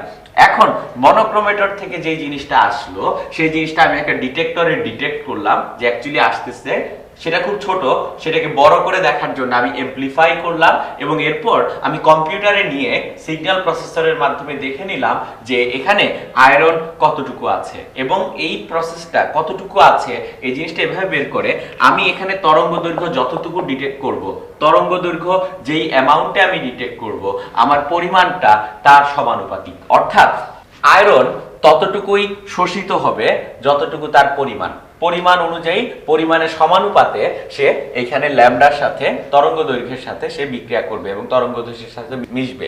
অর্থাৎ আমরা যেটা দেখতে পাচ্ছি অ্যাটমিক অ্যাবজর্পশন পদ্ধতিতে, অ্যাটমিক অ্যাবজর্পশনে এদিক থেকে একটা বিকিরণ আসে, বিকিরণের বিভিন্ন তরঙ্গ দৈর্ঘ্য থাকে, ওই তরঙ্গ দৈর্ঘ্যগুলির সাথে আমি অ্যাটমগুলিকে মিশাই। প্রতিটা অ্যাটমের এক একটা নির্দিষ্ট রেঞ্জ আছে ফ্রিকোয়েন্সি, যেই রেঞ্জে সে ওই ফ্রিকোয়েন্সির সাথে অ্যাড হয়। যেমন আমাদের আয়রন আমরা ধরে নিলাম 600 ন্যানোমিটার ফ্রিকোয়েন্সির সাথে অ্যাড হয় এবং সেখান থেকে মনোক্রোমেটরের কাজ হলো যে একটা নির্দিষ্ট তরঙ্গ দৈর্ঘ্যের আলোকে সে পাস করতে দেয়, অন্যগুলিকে সে ব্লক করে দেয়। আমরা 600 ন্যানোমিটার দিয়ে বললাম যে যেগুলি আয়রন দ্বারা শোষিত হয় শুধুমাত্র সেগুলি আমার ডিটেক্ট করবে, সেগুলি পাস হবে এবং সেই ডিটেক্টরকে অ্যামপ্লিফাই করে কম্পিউটারে নিয়ে সিগন্যাল প্রসেসিং এর মাধ্যমে আমরা কিন্তু বের করতে পারি যে আমাদের এখানে যে স্যাম্পলটা ছিল, রক্তের স্যাম্পল বা যে কোনো একটা স্যাম্পল, তাতে আয়রনের পরিমাণ কতটুকু বা আয়রন আছে কিনা সেটা আমরা খুঁজে বের করতে পারি। অনেক সময় আমরা ক্যালিব্রেশন কার্ভ নামে একটা জিনিস আছে, ক্যালিব্রেশন কার্ভ থেকেও এই ঘনমাত্রাটা বের করতে পারি। আমরা যদি একটা ক্যালিব্রেশন কার্ভ আঁকি, আমরা যদি দেখি যে এখানে হলো শোষণ বা অ্যাবজর্পশন ডিভাইডেড বাই, আর আমরা এক্সিস বরাবর যদি ঘনমাত্রা নেই, আমরা দেখব আমাদের এখানে একটা স্ট্রেট লাইন পাওয়া যায়। অ্যাবজর্পশন কতটুকু হচ্ছে আর ঘনমাত্রা যদি আমি গ্রাফ আঁকি এখান থেকে ডাটা নিয়ে, আমরা দেখব একটা স্ট্রেট লাইন পাওয়া যাচ্ছে। এই স্ট্রেট লাইনটা হলো গিয়ে আমাদের ঢাল। তো এই ঢালের মান জেনেও কিন্তু আমরা বের করতে পারি যে আমাদের ঘনমাত্রা কতটুকু, কোন একটা নমুনায় কোন একটা নির্দিষ্ট জিনিসের ঘনমাত্রা কতটুকু, সেটা আমরা অ্যাটমিক অ্যাবজর্পশনের মাধ্যমে এই পদ্ধতিতে বের করতে পারি। আমরা এখন বর্ণালীমিতিক বিশ্লেষণের মাধ্যমে পরিমাণ নির্ণয়ের জন্য গ্যাস ক্রোমাটোগ্রাফি যে পদ্ধতিটা আছে সেই গ্যাস ক্রোমাটোগ্রাফি পদ্ধতি সম্পর্কে জানব। গ্যাস ক্রোমাটোগ্রাফি এক প্রকার ক্রোমাটোগ্রাফি। এবং এই ক্রোমাটোগ্রাফির বৈশিষ্ট্য হলো এখানে আমরা গ্যাসীয় পদার্থকে বাহক হিসেবে ব্যবহার করি। অর্থাৎ আমরা যদি এই সেটআপটা একটু দেখি, আমাদের এখানে যে কোনো একটা বাহক গ্যাস, এবং বাহক গ্যাস হিসেবে সাধারণত আমরা নিষ্ক্রিয় গ্যাস ব্যবহার করি যাতে করে সে রিঅ্যাকশন করতে না পারে। সেই বাহক গ্যাসকে আমি একটা ভালভের মাধ্যমে একটা কলামের মাঝখানে ফ্লো করতেছি, এবং এই কলামের মাথায় ইনজেকশন দিয়ে আমি নমুনাটা ইনজেক্ট করতেছি। নমুনাটা যেরকমই হোক না কেন, সেই নমুনাটা যখন আমার ফ্লো করছে, নমুনাটা যখন ভিতরের দিকে আসতেছে, তখন বাহক গ্যাস এই নমুনাটাকে নিয়ে কলামের ভিতর ফ্লো হচ্ছে। এবং এই নমুনার উপর ডিপেন্ড করে, সাপোজ নমুনার ভিতর আমার তিনটা জিনিস আছে, এ, বি এবং সি। আমি দেখলাম যে যেই নমুনাটা আছে তার ভিতর যে এ, বি, সি তিনটা উপাদান, এই তিনটা উপাদানের ভিতর এ কলামের সাথে কোনো রিঅ্যাকশনই করতেছে না। তখন মানে কলামের প্রতি তার কোনো আকর্ষণ নাই, অর্থাৎ বাহক গ্যাস এ কে সবচেয়ে দ্রুত ফ্লো করে এই ডিটেক্টরের কাছাকাছি নিয়ে আসতেছে, এবং আমি এ এর জন্য পিক সবার আগে দেখতে পাচ্ছি। এরপর দেখা গেল যে সি, তার সাথে কলামের অ্যাট্রাকশন মোটামুটি মাঝারি রকম। তো যেটা হচ্ছে বাহক গ্যাস সি কেও ফ্লো করে নিয়ে আসতেছে এবং ডিটেক্ট করতেছে, যেটা কিনা এ এর পরে। আর বি এর সাথে যেই তিনটা উপাদান নমুনার ভিতর এ, বি, সি তিনটা উপাদান আছে ফর এক্সাম্পল, তো সেই 3 নম্বর যে উপাদান বি, সেই বি এর সাথে আমার কলামের অ্যাট্রাকশন অনেক বেশি হওয়ায় দেখা যাচ্ছে যে বি এর ডিটেকশনটা সবার লাস্টে হচ্ছে। তো ডিটেকশনটা হয় পিকের আকারে। আমি এ যখন ডিটেক্ট করে তখন সেখানে একটা পিক দেখতে পাই, বি যখন ডিটেক্ট করে সেখানে একটা পিক দেখতে পাই, সি ডিটেক্ট করলে সেখানে একটা পিক বা চূড়ার মতো আমরা দেখতে পাই।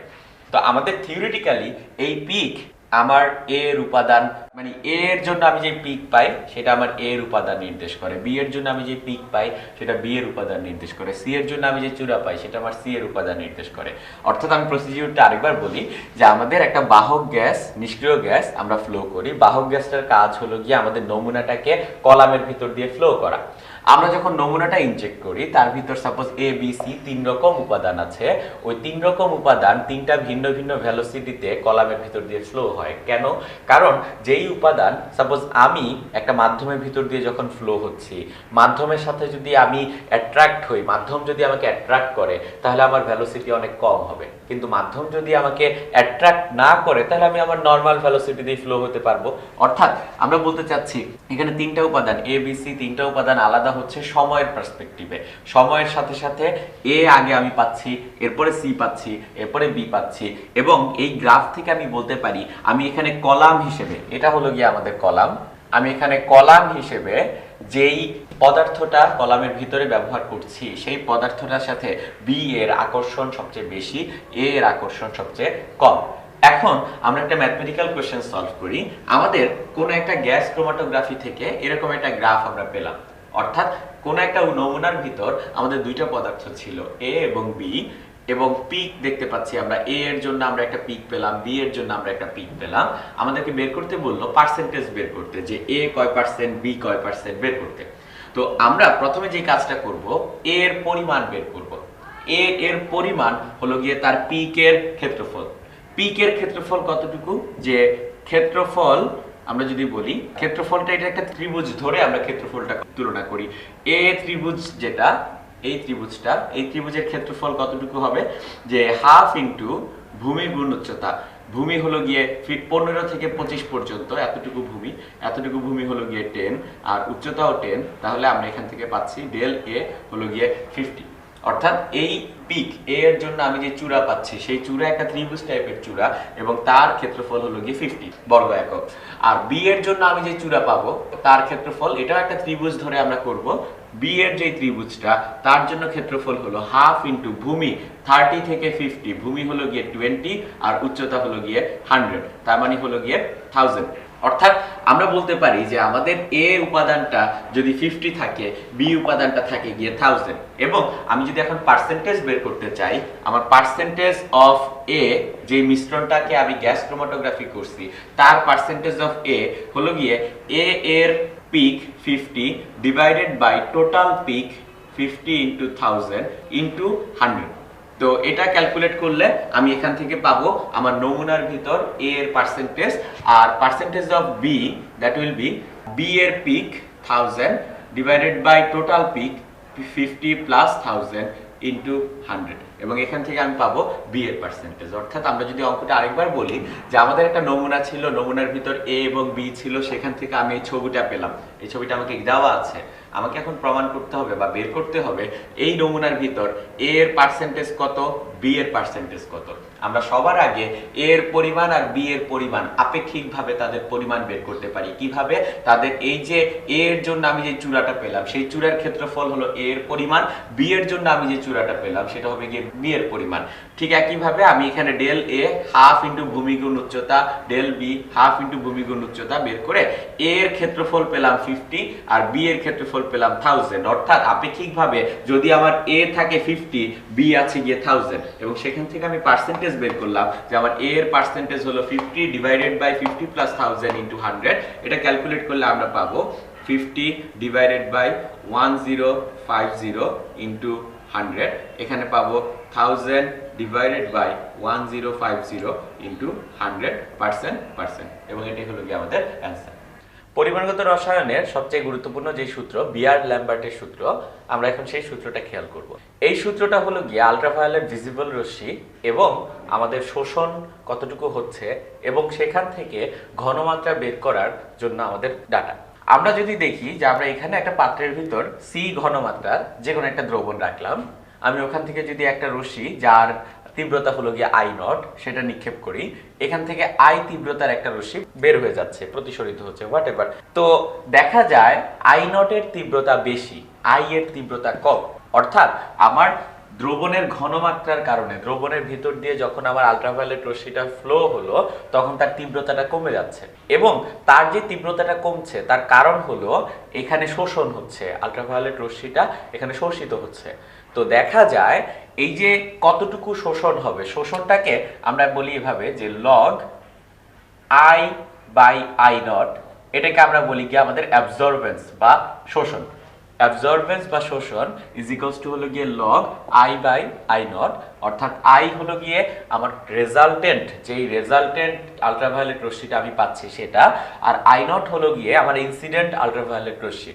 তো অ্যাবজর্বেন্স দেখা যায় এই absorbance is proportional to C, অর্থাৎ আমাদের কনসেন্ট্রেশন যদি বেশি হয় তাহলে শোষণ বেড়ে যায়। কমন সেন্স ইউজ করলে আমরা বুঝতে পারি আমার এই পাত্রের ভিতরে যে জিনিসটা আছে সেটা যদি পাতলা হয় তাহলে আমার রশ্মি কম শোষিত হবে, আর সেটা যদি গাঢ় হয় তাহলে আমাদের রশ্মি বেশি শোষিত হবে।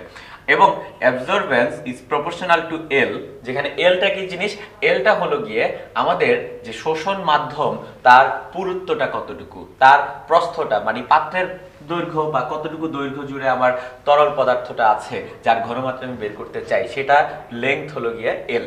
অর্থাৎ absorbance is proportional to concentration, absorbance is proportional to the length of the liquid। তাহলে আমরা এই দুইটা ইকুয়েশন থেকে একবারে বলতে পারি absorbance is proportional to C into L, সুতরাং absorbance equals to epsilon C into L।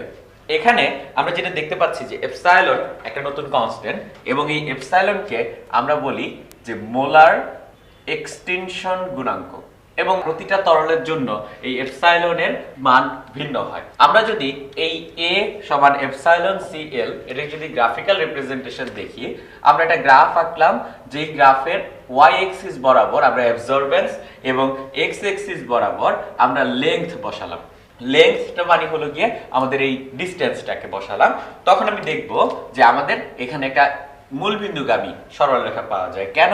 কারণ হলো গিয়ে যে আমি এটাকে y এবং এটাকে x ধরলাম এবং এটা হলো গিয়ে আমার m, epsilon c that is m, y সমান mx, আমাদের একটা মূলবিন্দুগামী সরলরেখা পাওয়া যাচ্ছে এবং এই সরলরেখার ঢাল বা slope is equals to m।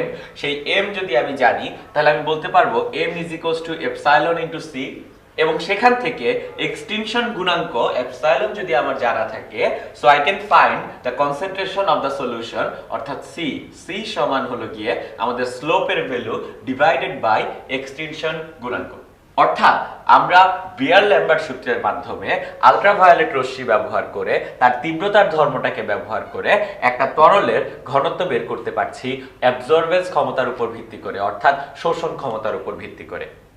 আমরা এখন দেখব HPLC অর্থাৎ হাই পারফরম্যান্স লিকুইড ক্রোমাটোগ্রাফি বা হাই প্রেসার লিকুইড ক্রোমাটোগ্রাফি। তো আমরা প্রথমে একটু জেনে নেই যে লিকুইড ক্রোমাটোগ্রাফি বা তরল ক্রোমাটোগ্রাফি বলতে আমরা কি বুঝি। এখানে আমি যে ছবিটা দেখতে পাচ্ছি এই ছবিটা দিয়ে আমি ব্যাখ্যা করতে চাই যে লিকুইড ক্রোমাটোগ্রাফি কি জিনিস। খুবই সহজ ব্যাপার, আমরা অনেক সময় হয়তো খুব বেশি ডিটেলসে পড়া হয়নি, এজন্য হয়তো আমরা ব্যাপারটা বুঝতে পারিনি, বাট জিনিসটা খুবই সহজ। যেমন আমাদের এখানে জাস্ট প্রথম ছবিটা আমরা খেয়াল করি। প্রথম ছবিটায় আমাদের একটা টেস্ট টিউব দেখতে পাচ্ছি, যেই টেস্ট টিউবে আমরা ক্যালসিয়াম অক্সাইড স্থির দশা হিসেবে ব্যবহার করছি, ক্যালসিয়াম অক্সাইড। এবং আমাদের একটা মিশ্রণ আছে পানি এবং কার্বন টেট্রাক্লোরাইডের। পানি এবং কার্বন টেট্রাক্লোরাইড দুইটাই লিকুইড ধরে নিলাম, তাদের একটা মিশ্রণ আছে।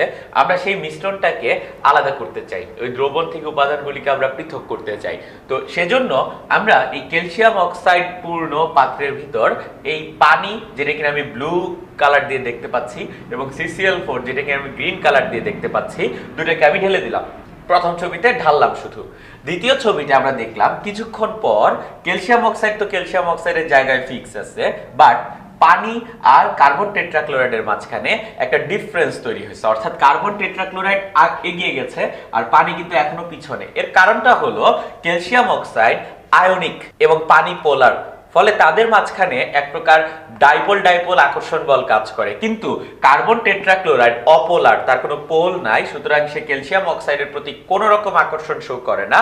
ফলে সে কিন্তু তার নিজস্ব গতিতে অভিকর্ষজ ত্বরণ বলি আর আমরা ফ্রিকশন বলি, যেই বলের কারণেই বলি না কেন, সে নিচের দিকে কন্টিনিউয়াসলি পড়ে যাচ্ছে। কিন্তু এই ব্লু দাগ পিছনে পড়ে যাওয়ার কারণ হলো, ব্লু দাগ দিয়ে আমি পানি বুঝাচ্ছি, সেই পানির সাথে ক্যালসিয়াম অক্সাইডের একটা আকর্ষণ বল রয়ে গেছে, এই জন্য সে ওই পানিটাকে ধরে রাখছে। তো কিছুক্ষণ পর আমি দেখব আমার পানি তখনও মাঝামাঝি জায়গায় ক্রস করতে পারেনি পাত্রের, কিন্তু আমার কার্বন টেট্রাক্লোরাইড সে কিন্তু পাত্রের প্রায় শেষ মাথায় চলে আসছে। এবং এখানে যদি আমি একটা পাত্র বা বিকার ধরি, সেখানে কিন্তু আমি খুব সহজে এখান থেকে কার্বন টেট্রাক্লোরাইডটা আলাদা করে নিতে পারবো। এবং তারপর যখন কার্বন টেট্রাক্লোরাইড সম্পূর্ণ বের হয়ে গেছে, তারও অনেক কিছুক্ষণ পর আমরা দেখবো আমাদের পানিটা আস্তে আস্তে পাত্র থেকে ইলুয়েন্ট আকারে বের হচ্ছে। এটাই হলো গিয়ে আমাদের তরল ক্রোমাটোগ্রাফির মূলনীতি। আমরা যদি আরেকবার বলি যে আমরা এখানে স্থির দশা হিসেবে একটা জিনিস ব্যবহার করলাম এবং চলমান দশা হিসেবে আমরা আমাদের দ্রবণটা ব্যবহার করলাম। দ্রবণটা যাচ্ছে, দ্রবণটা দুইটা পার্টে ভাগ হয়, যার ভিতরে একটা পার্ট আমার স্থির দশার সাথে অ্যাট্রাক্টেড ফিল করে, আর যেই পার্টটা স্থির দশার সাথে কোনো রকম অ্যাট্রাকশন ফিল করে না তাকে আমরা প্রথমে ইলুয়েন্ট হিসেবে পাই, এবং যেই পার্টটা আমার স্থির দশার সাথে অ্যাট্রাকশন ফিল করে তাকে আমরা দ্বিতীয় ইলুয়েন্ট হিসেবে পাই। এইভাবে আমরা যদি চাই শুধু দুইটা না, 4টা 5টা 6টা যতগুলি ইচ্ছা ততগুলি উপাদানের মিশ্রণকে আমরা কিন্তু আলাদা করতে পারবো। আমরা এখন হাই পারফরমেন্স লিকুইড ক্রোমাটোগ্রাফি মূলনীতিটা দেখব। আমরা লিকুইড ক্রোমাটোগ্রাফি কি সেটা দেখলাম, এখন হাই পারফরমেন্স বা হাই প্রেসার লিকুইড ক্রোমাটোগ্রাফিতে যেটা হয় যে আমাদের একটা সচল দশা থাকে এবং আমাদের একটা নমুনা আছে। এই যে নমুনাটা, এই নমুনার ভিতর সাপোজ আমাদের ABC 3টা উপাদান একসাথে মিশানো, আমরা এই ABC কে আলাদা করতে চাই। এজন্য আমাদের যে সচল দশাটা সেটাকে আমরা ফ্লো করলাম একটা পাম্পের সাহায্যে, এবং নমুনাটাকে ইনজেক্ট করলাম আমি সচল দশার সাথে। তো নমুনা এবং সচল দশা দুইটাই আমাদের একটা পার্ট। HPLC কলামের ভিতর থাকে গিয়ে আমাদের কঠিন শোষক, এবং এই কঠিন শোষকের ভিতর আমাদের যেটা হয় ABC উপাদানগুলো আলাদা আলাদা ভাবে আমাদের অধিশোষিত হয়। ABC উপাদানগুলোর দেখা যায় A এর ক্ষমতা, যে A কঠিন শোষক দ্বারা শোষিত হবে, এই ক্ষমতাটা সবচেয়ে কম। B এর মাঝামাঝি, আর সবচেয়ে বেশি শোষিত হয় গিয়ে ফর এক্সাম্পল C। তো যেটা সবচেয়ে কম শোষিত হয় সে আগে পাত্রের কলাম থেকে বের হয়ে আসে, ডিটেক্টরে ধরা খায়, এবং আমরা মনিটরে এর একটা পিক দেখতে পাই, এর একটা চূড়া দেখতে পাই। এই চূড়ার যদি আমি ক্ষেত্রফল কাউন্ট করি হাফ ইন্টু ভূমিগুণ উচ্চতা দিয়ে, যেটা আমরা দেখে আসলাম গ্যাস ক্রোমাটোগ্রাফির জন্য, সেখান থেকে আমরা A এর উপাদানের পরিমাণ জানতে পারবো।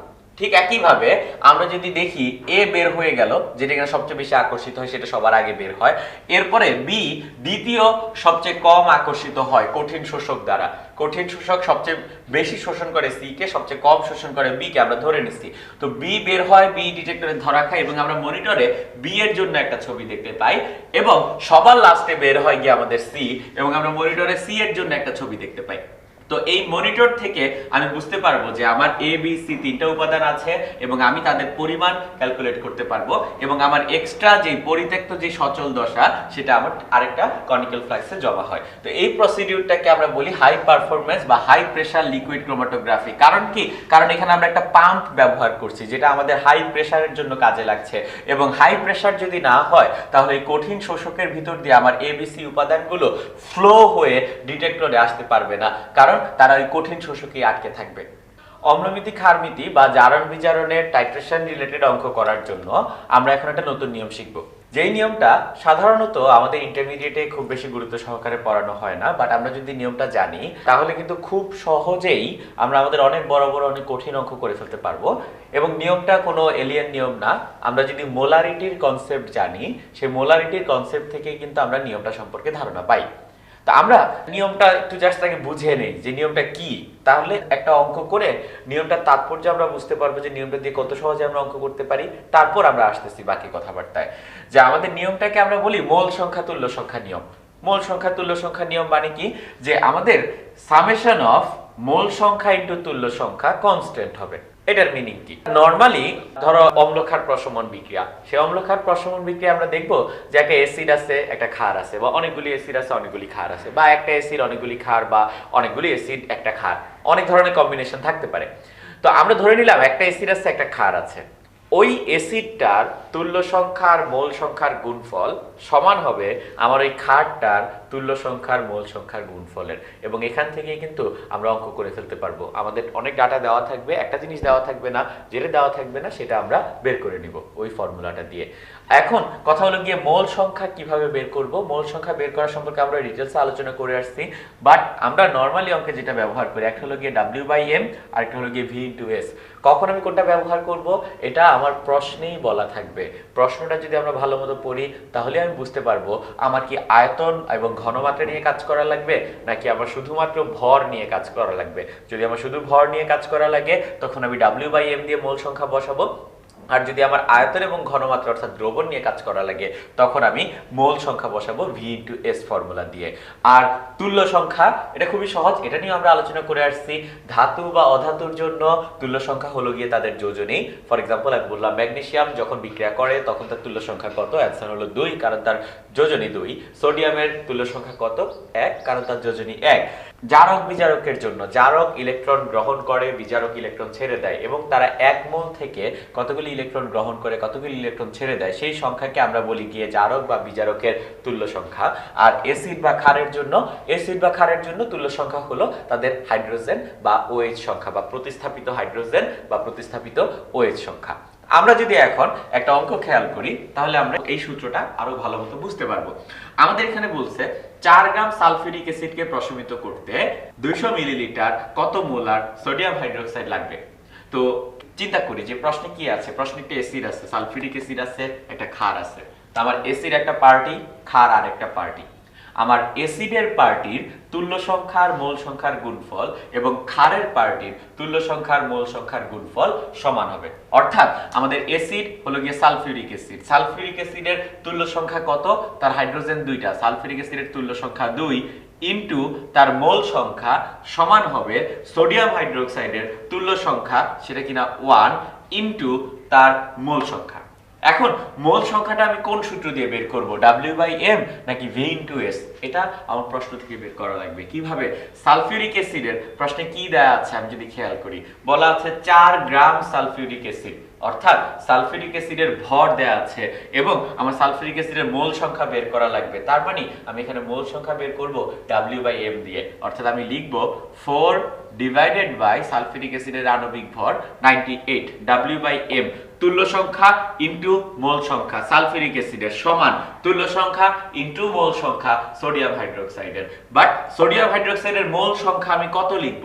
সোডিয়াম হাইড্রোক্সাইডের মোল সংখ্যাকে আমি W/M লিখব নাকি VS লিখব? খেয়াল করি প্রশ্নে 200 মিলিলিটার কত মোলার সোডিয়াম হাইড্রোক্সাইড লাগবে, তার V দিয়ে দিচ্ছে, S বের করতে বলতেছে, তাহলে অবশ্যই আমি VS ফর্মুলা দিয়ে করব। কিন্তু এখানে যেটা ইম্পর্টেন্ট যে আমাদের 200 মিলিলিটার যেটা দেওয়া তাকে আমার লিটারে কনভার্ট করে বসানো লাগবে, কারণ এই যে ভি ইন্টু এস যে ফর্মুলা, এখানে ভি লিটারে আর এস কিন্তু মোলারিটিতে, অর্থাৎ 200 মিলিলিটারকে লিটারে কনভার্ট করলে আমরা পাবো 0.2 ইন্টু ঘনমাত্রাটাকে আমরা ধরে নিলাম এস। এখন এখান থেকে আমি যদি একবারে ক্যালকুলেট করি তাহলে কিন্তু আমরা খুব সহজেই পেয়ে যাব যে আমাদের কতটুকু সোডিয়াম হাইড্রোক্সাইড লাগবে। S ইকুয়ালস টু হবে আমাদের 4/49 ইন্টু 0.2। আমরা যদি আরো ক্যালকুলেট করি আমরা এখান থেকে পাবো 4.92 2/4.9 এবং আরেকটু ক্যালকুলেট করলে আমরা লিখতে পারি 20/49 মোলার, এবং এটা হলো গিয়ে আমাদের কনসেন্ট্রেশন। তো একটা জিনিস আমরা অবশ্যই খেয়াল রাখবো, সেটা কি, সেটা হলো গিয়ে যে আমাদের তুল্য সংখ্যা ইনটু মোল সংখ্যা ফর্মুলা আমরা ব্যবহার করছি, এবং আমরা তুল্য সংখ্যাটা দেখেই বলতে পারছি যে আমাদের সালফিউরিক অ্যাসিডের তুল্য সংখ্যা 2, সোডিয়াম হাইড্রোক্সাইডের তুল্য সংখ্যা 1। মোল সংখ্যা যেটা, সেটা আমি প্রশ্ন থেকে আমার রিকোয়ার্ড বা গিভেন জিনিস দেখে আমি মোল সংখ্যা সূত্র অ্যাপ্লাই করব, W/M নাকি V ইনটু S, সেটা আমি প্রশ্ন দেখে বা রিকোয়ারমেন্ট দেখে বুঝবো।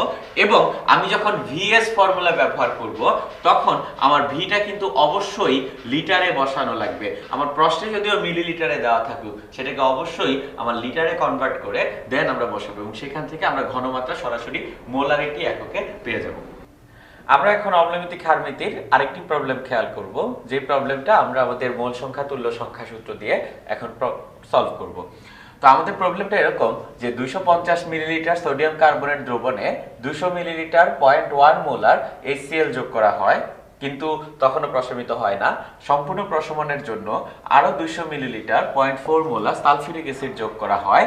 ক্ষার দ্রবণের ঘনমাত্রা কত মোলার? অর্থাৎ জিনিসটা যদি আমি একটু ভিজুয়ালাইজ করি, আমাদের একটা ক্ষারীয় দ্রবণ ছিল সোডিয়াম কার্বনেটের। এই সোডিয়াম কার্বনেটের দ্রবণের আয়তন ছিল গিয়ে 250 মিলিলিটার।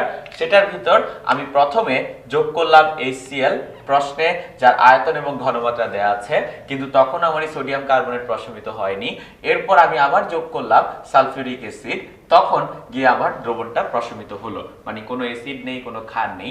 আমার বের করতে বললো যে এই HCl এবং সালফিউরিক অ্যাসিড দুইটারই কিন্তু আয়তন এবং ঘনমাত্রা প্রশ্নে দিয়ে দিচ্ছে। আমাদের বললো সোডিয়াম কার্বনেট যার আয়তন আমি জানি, তার ঘনমাত্রা কত। তো আমরা আমাদের যে সূত্রটা, সেই সূত্র অনুযায়ী বলবো যে এখানে যে বিক্রিয়াটা হচ্ছে তার দুইটা পার্টি, একটা হলো কি অ্যাসিডীয় পার্টি, একটা হলো ক্ষারীয় পার্টি। দুইটা পার্টকে আমরা যদি ভাগ করি, অ্যাসিডীয় পার্টিতে আছে আমাদের HCl এবং সালফিউরিক অ্যাসিড, আর আমাদের ক্ষারীয় পার্টিতে আছে শুধুমাত্র একা সোডিয়াম কার্বনেট।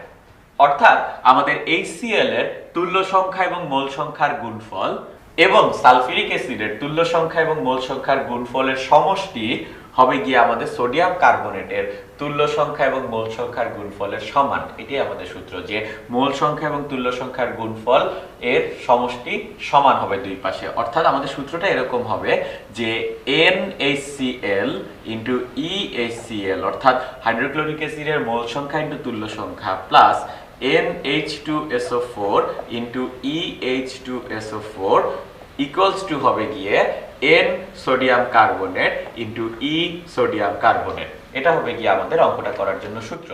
এখন আমরা যদি ডাটা বসানো শুরু করি, যে আমাদের হাইড্রোক্লোরিক অ্যাসিড যেটা, তার তুল্য সংখ্যা হলো গিয়ে 1, এবং তার যে মোল সংখ্যাটা সেটা আমরা বের করব আয়তন ইনটু ঘনমাত্রা সূত্র দিয়ে। কেননা আমার প্রশ্নে হাইড্রোক্লোরিক অ্যাসিডের আয়তন এবং ঘনমাত্রা গিভেন। তো আমাদের হাইড্রোক্লোরিক অ্যাসিডের আয়তন হলো 0.2 লিটার। খেয়াল করি ওখানে 200 মিলিলিটার আছে, বাট আমি বসাচ্ছি 0.2 লিটার, এবং আমাদের ঘনমাত্রা যেটা দেওয়া আছে 0.1 মোলার, প্লাস সালফিউরিক অ্যাসিড যেটা, তার তুল্য সংখ্যা 2, এবং তার ঘনমাত্রার ক্ষেত্রে আমরা বসাবো তার মোল সংখ্যার ক্ষেত্রে আমরা বসাবো আয়তন ইনটু ঘনমাত্রা। এবং এটাও প্রশ্নে দেওয়া আছে আয়তন 200 মিলিলিটার, ঘনমাত্রা 0.4 মোলার, অর্থাৎ 0.2 ইনটু 0.4 ইজ ইকুয়ালস টু হবে আমাদের সোডিয়াম কার্বনেটের তুল্য সংখ্যা ইনটু মোল সংখ্যা। সোডিয়াম কার্বনেটের আমাদের তুল্য সংখ্যা হলো গিয়ে 2, এবং তার মোল সংখ্যা আমরা কিভাবে বের করব? প্রশ্নে সোডিয়াম কার্বনেটের ভি দিয়ে দিচ্ছে 250 মিলিলিটার, আমাদের বের করা লাগবে তার কনসেন্ট্রেশন কত। তার মানে আমি এখানেও মোল সংখ্যা বের করব আয়তন ইনটু ঘনমাত্রা দিয়ে। তাহলে আমরা দেখতে পাবো যে আমাদের এখানে আয়তন হলো গিয়ে 2.25 যেটা 250 মিলিলিটার, এবং আমরা দেখতে পাবো এখানে আমাদের তুল্য সংখ্যা 2। মোল সংখ্যা বের করব আমরা আয়তন ইনটু ঘনমাত্রা দিয়ে। আয়তন হলো 0.25 লিটার এবং ঘনমাত্রা হলো গিয়ে S। তো আমরা যদি এখন ক্যালকুলেট করি আমরা পাবো 0.02 plus 0.16 is equals to S into 0.5, তার মানে S হলো গিয়ে 0.18 বাই 0.5 মানে হলো গিয়ে 0.36 মোলার। নতুন যেটা আমরা দেখলাম যে আমাদের একাধিক অ্যাসিড এবং একাধিক ক্ষার যদি থাকে তাদের তুল্য সংখ্যা এবং মোল সংখ্যার গুণফলের সমষ্টি আমাদের অ্যাসিডের জন্য সমষ্টি, ক্ষারের জন্য সমষ্টির সমান হবে। আমরা আরেকটা ম্যাথমেটিক্যাল প্রবলেম দেখি। প্রবলেমটা এরকম যে 0.164 গ্রাম জিঙ্ককে 200 সেন্টিমিটার কিউব সালফিউরিক অ্যাসিডে দ্রবীভূত করে অবশিষ্ট অ্যাসিডকে প্রশমিত করতে 50 centimetre cube 0.1 molar sodium carbonate দরকার। সালফিউরিক অ্যাসিডের ঘনমাত্রা কত? অর্থাৎ জিনিসটা এরকম যে আমাদের কাছে এক টুকরা জিঙ্ক ছিল, যে এই জিঙ্কটা হলো গিয়ে আমাদের ওই 0.164 গ্রাম। জিঙ্কের ভর আমি জানি। এখন যেই জিঙ্কটুকু আমাকে দেওয়া আছে সেই জিঙ্কটুকুকে আমি একটা সালফিউরিক অ্যাসিড দ্রবণের ভিতর দ্রবীভূত করলাম। যখন দ্রবীভূত করলাম, জিঙ্ক আর সালফিউরিক অ্যাসিড বিক্রিয়া করলো, জিঙ্ক সালফেট আর হাইড্রোজেন তৈরি করলো, তখন দেখা গেল আমার পাত্রের ভিতর কিছু অ্যাসিড এক্সট্রা হয়ে গেছে। অর্থাৎ আমি যতটুকু সালফিউরিক অ্যাসিড যোগ করছি ততটুকু দরকার ছিল না, আমি ভুলে বেশি সালফিউরিক অ্যাসিড যোগ করে ফেলছি। এখন ওই অতিরিক্ত সালফিউরিক অ্যাসিড যেটা, সেই অতিরিক্ত সালফিউরিক অ্যাসিডকে প্রশমিত করার জন্য আবার যোগ করলাম সোডিয়াম কার্বনেট, এবং প্রশ্নে আমার সোডিয়াম কার্বনেটের আয়তন এবং ঘনমাত্রা দিয়ে দেওয়া আছে। আমাকে বের করতে বলছে আমি যেই 200 সেন্টিমিটার কিউব সালফিউরিক অ্যাসিড যোগ করলাম সেই 200 সেন্টিমিটার কিউব সালফিউরিক অ্যাসিডের কনসেন্ট্রেশন বা ঘনমাত্রা কত মোলার সেটা আমাকে বের করতে হবে। তো প্রথমে আমি চিন্তা করব যে এখানে আমার দুইটা পার্টি অ্যাসিড এবং ক্ষারে কারা কারা আছে। তো চিন্তাটা এরকম যে আমাদের এক পার্টে তো সালফিউরিক অ্যাসিড আছেই, আরেক পাশে সোডিয়াম কার্বনেট আছে, কারণ একটা অ্যাসিড একটা ক্ষার দুইটা দুই পাশে থাকবে। আর আরেকটা জিনিস আমার এই বিক্রিয়ায় আছে, সেটা হলো গিয়ে জিঙ্ক, এবং এই জিঙ্ক ধাতুটা আমার কি অ্যাসিডের সাথে থাকবে নাকি ক্ষারের সাথে থাকবে, অর্থাৎ জিঙ্ক কি অ্যাসিডীয় না ক্ষারীয়। আমরা ব্যাপারটাকে দুই ভাবে চিন্তা করতে পারি। এক ব্যাপার হলো গিয়ে আমাদের জিঙ্ক সালফিউরিক অ্যাসিডের সাথে বিক্রিয়া করে, সুতরাং জিঙ্ক ক্ষারীয়। অথবা আমরা এভাবে চিন্তা করতে পারি জিঙ্ক একটা ধাতু এবং ধাতু সবসময় ক্ষারীয় হয়, অর্থাৎ সোডিয়াম কার্বনেটের সাথে থাকবে জিঙ্ক এবং সালফিউরিক অ্যাসিড একা থাকবে। অর্থাৎ সালফিউরিক অ্যাসিডের তুল্য সংখ্যা এবং মোল সংখ্যার গুণফল সমান হবে সোডিয়াম কার্বনেট এবং জিঙ্কের তুল্য সংখ্যা এবং মোল সংখ্যার গুণফলের সমষ্টির সমান। আমরা যদি অঙ্কটা করা শুরু করি, আমাদের সালফিউরিক অ্যাসিড তার তুল্য সংখ্যা হলো গিয়ে 2 ইনটু তার মোল সংখ্যা। মোল সংখ্যা W/M দিয়ে করা যায়, VS দিয়ে করা যায়। এই ক্ষেত্রে আমরা করব V * S দিয়ে। কেন? কারণ আমার প্রশ্নে সালফিউরিক অ্যাসিডের আয়তন দিয়ে দিছে এবং প্রশ্নে সালফিউরিক অ্যাসিডের ঘনমাত্রা বের করতে বলছে। তো আমরা যদি করি 200 সেন্টিমিটার কিউব, এটা হবে গিয়ে 0.2 লিটার ইনটু S। এটা হলো গিয়ে সালফিউরিক অ্যাসিডের তুল্য সংখ্যা ইনটু মোল সংখ্যা সমান সোডিয়াম কার্বনেট তার তুল্য সংখ্যা ইনটু মোল সংখ্যা। সোডিয়াম কার্বনেটের তুল্য সংখ্যা 2 ইনটু তার মোল সংখ্যা আমরা বের করব V * S দিয়ে, কারণ প্রশ্নে 50 সেন্টিমিটার কিউব 0.1 মোলার দেওয়া আছে, অর্থাৎ 0.050 ইনটু ঘনমাত্রা হলো 0.1, তুল্য সংখ্যা ইনটু মোল সংখ্যা যেটা কিনা VS দিয়ে করা, প্লাস জিঙ্কের তুল্য সংখ্যা ইনটু মোল সংখ্যা। জিঙ্কের তুল্য সংখ্যা 2, কেননা জিঙ্ক হলো গিয়ে আমাদের একটা ধাতু এবং ধাতুর ক্ষেত্রে তুল্য সংখ্যা হলো গিয়ে তার যোজনী। আর মোল সংখ্যা আমি কিভাবে বের করব, VS না W/M?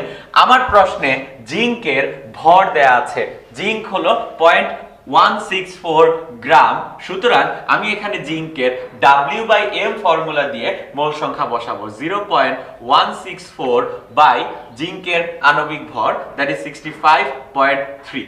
এবং এখান থেকে আমি যদি দেখি আমার আননোন শুধু একটা জিনিস এই লাইনে, সেটা হলো গিয়ে S, এবং দেখি কিনা আমরা ধরে আসছি আমাদের sulphuric acid 200 centimetre cube sulphuric অ্যাসিডের ঘনমাত্রা আমরা ক্যালকুলেট করলে দেখব আমাদের S এর ভ্যালু আসে 0.03755 মোলার। তো আমরা আমাদের অঙ্কটা করতে পারলাম। ঠিক একই ভাবে আমরা একটা অঙ্ক দেখব, যেই অঙ্কে আমাদের এই যে জিঙ্কের পরিমাপ বলা থাকবে না, বরঞ্চ আমাদের অ্যাসিডের আয়তন ঘনমাত্রা এবং ক্ষারের আয়তন ঘনমাত্রা বলা থাকবে। সেখান থেকে হয়তো আমার জিঙ্কের ভর বের করতে বলবে। তো একই প্রসিডিউরস, তখন S এর মান দেওয়া থাকবে, আমার W বের করা লাগবে।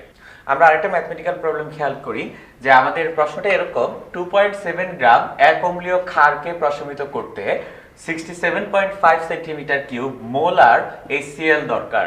ক্ষারটির আণবিক ভর কত? আমাদের ক্ষারটা কি স্পেসিফিক ভাবে বলা নেই, জাস্ট বলা আছে এক অম্লীয় ক্ষার।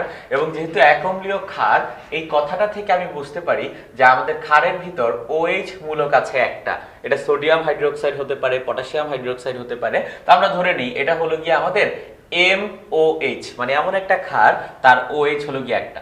তার মানে আমাদের এখানে বিক্রিয়া করতেছে MOH, তার সাথে বিক্রিয়া করছে HCl, একটা এক অম্লীয় ক্ষার, একটা এক ক্ষারীয় অ্যাসিড। তো দুইটারই তুল্য সংখ্যা এক, এবং আমরা জানি তুল্য সংখ্যার সাথে আমরা গুণ করব মোল সংখ্যা। তো আমরা এই যে ক্ষারটা দেওয়া আছে সেই ক্ষারের মোল সংখ্যা বের করার জন্য আমাদের প্রশ্নে কিন্তু তার ভর দেওয়া আছে 2.7 গ্রাম, এবং তার আণবিক ভর আমার বের করা লাগবে। তো আমরা এখানে মোল সংখ্যা বের করব W divided by M formula দিয়ে, যেখানে W হলো গিয়ে 2.7 গ্রাম আর M হলো আণবিক ভর, যেটা আমি জানি না, আমি বের করব। আর একইভাবে HCl যেটা, তার তুল্য সংখ্যা 1, কারণ তার হাইড্রোজেন একটা, এবং তার মোল সংখ্যা বের করার জন্য আমি যদি প্রশ্নে দেখি, প্রশ্নে HCl এর মোল সংখ্যা বের করার জন্য তার আয়তন এবং ঘনমাত্রা দিয়ে দিচ্ছে। মোলার মানে হলো গিয়ে 1 মোলার, আর এই সেন্টিমিটার কিউবকে আমি লিটারে কনভার্ট করে নিব। তাহলে আমি এখানে পাবো 0.0675 ইন্টু 0.1। এটা হলো গিয়ে আমার মোল সংখ্যা, আয়তন ইন্টু ঘনমাত্রা। এবং এখান থেকে আমরা খুব সহজেই M এর মান ক্যালকুলেট করতে পারি, কারণ আমার এই লাইনে শুধুমাত্র আননোন একটাই, সেটা হলো গিয়ে M, এবং ক্যালকুলেট করলে আমরা দেখব M = 40। অর্থাৎ আমাদের যেই এক অম্লীয় ক্ষার ছিল, সেই এক অম্লীয় ক্ষারের আণবিক ভর হলো গিয়ে 40। আমরা জারণ বিজারণের কিছু অঙ্ক এখন খেয়াল করব। সবার প্রথমে যে অঙ্কটি আমরা শুরু করতে যাচ্ছি সেটা হলো এটা, যে 608 গ্রাম ফেরাস সালফেটকে জারিত করতে আমাদের কত গ্রাম পটাশিয়াম পারম্যাঙ্গানেট লাগবে। তা আমরা অম্লমিতি এবং ক্ষারমিতির জন্য যে তুল্য সংখ্যা এবং মোল সংখ্যা সূত্র ব্যবহার করে আসলাম, এখানেও আমরা সেই তুল্য সংখ্যা মোল সংখ্যা সূত্র ব্যবহার করতে পারি। এবং আমরা দেখব যে আমাদের ফেরাস সালফেটের মোল সংখ্যা ইনটু ফেরাস সালফেটের তুল্য সংখ্যা সমান হবে আমাদের পটাশিয়াম পারম্যাঙ্গানেটের মোল সংখ্যা এবং আমাদের পটাশিয়াম পারম্যাঙ্গানেটের তুল্য সংখ্যা। এই সূত্র দিয়ে আমরা খুব সহজেই আমাদের জারণ বিজারণের অঙ্কগুলি করে ফেলতে পারি, এবং আমাদের এই অঙ্কটাও আমরা করে ফেলতে পারবো। যেমন তুল্য সংখ্যাগুলি যদি আমরা একটু মনে করে নেই, আমাদের তুল্য সংখ্যাগুলির চার্ট আমরা করে দিলাম একটু আগে। তো আমরা এখন দেখতে পাচ্ছি যে পটাশিয়াম ডাইক্রোমেটের তুল্য সংখ্যা 6, পটাশিয়াম পারম্যাঙ্গানেটের 5, পটাশিয়াম হ্যালেটের 6, পটাশিয়াম হ্যালাইডের 1, হ্যালোজেনের 2, হাইড্রোজেন পারঅক্সাইডের 2, অক্সালিক অ্যাসিডের 2, সোডিয়াম থায়োসালফেটের 1, ফেরাস সালফেটের 1। এভাবে আমরা কিন্তু খুব সহজেই তুল্য সংখ্যাগুলি বুঝতে পারি অর্ধ বিক্রিয়া থেকে। অর্ধ বিক্রিয়ায় 1 মোল জারক বা বিজারক যতগুলি ইলেকট্রন গ্রহণ করে বা যতগুলি ইলেকট্রন ছেড়ে দেয়, সেই সংখ্যাকে আমরা বলি তার তুল্য সংখ্যা। ঠিক সেই কারণে আমাদের ফেরাস সালফেট, তার তুল্য সংখ্যা হলো গিয়ে 1, এবং পটাশিয়াম পারম্যাঙ্গানেট, তার তুল্য সংখ্যা হলো গিয়ে 5। তো আমরা যদি মান বসাই, ফেরাস সালফেটের তুল্য সংখ্যা 1, পটাশিয়াম পারম্যাঙ্গানেটের তুল্য সংখ্যা 5, তুল্য সংখ্যার সাথে আমরা গুণ করব কি? তুল্য সংখ্যার সাথে আমরা গুণ করব মোল সংখ্যা। আমাদের ফেরাস সালফেটের মোল সংখ্যা বের করার জন্য, যেহেতু আমাদের গ্রামে পরিমাণ দেওয়া আছে, আমরা ফেরাস সালফেটের ভরটাকে ফেরাস সালফেটের আণবিক ভর দিয়ে ভাগ দিব। অর্থাৎ আমাদের মোল সংখ্যা হবে 608 গ্রাম, এটা হলো W, divided by M, ferrous সালফেটের আণবিক ভর 152।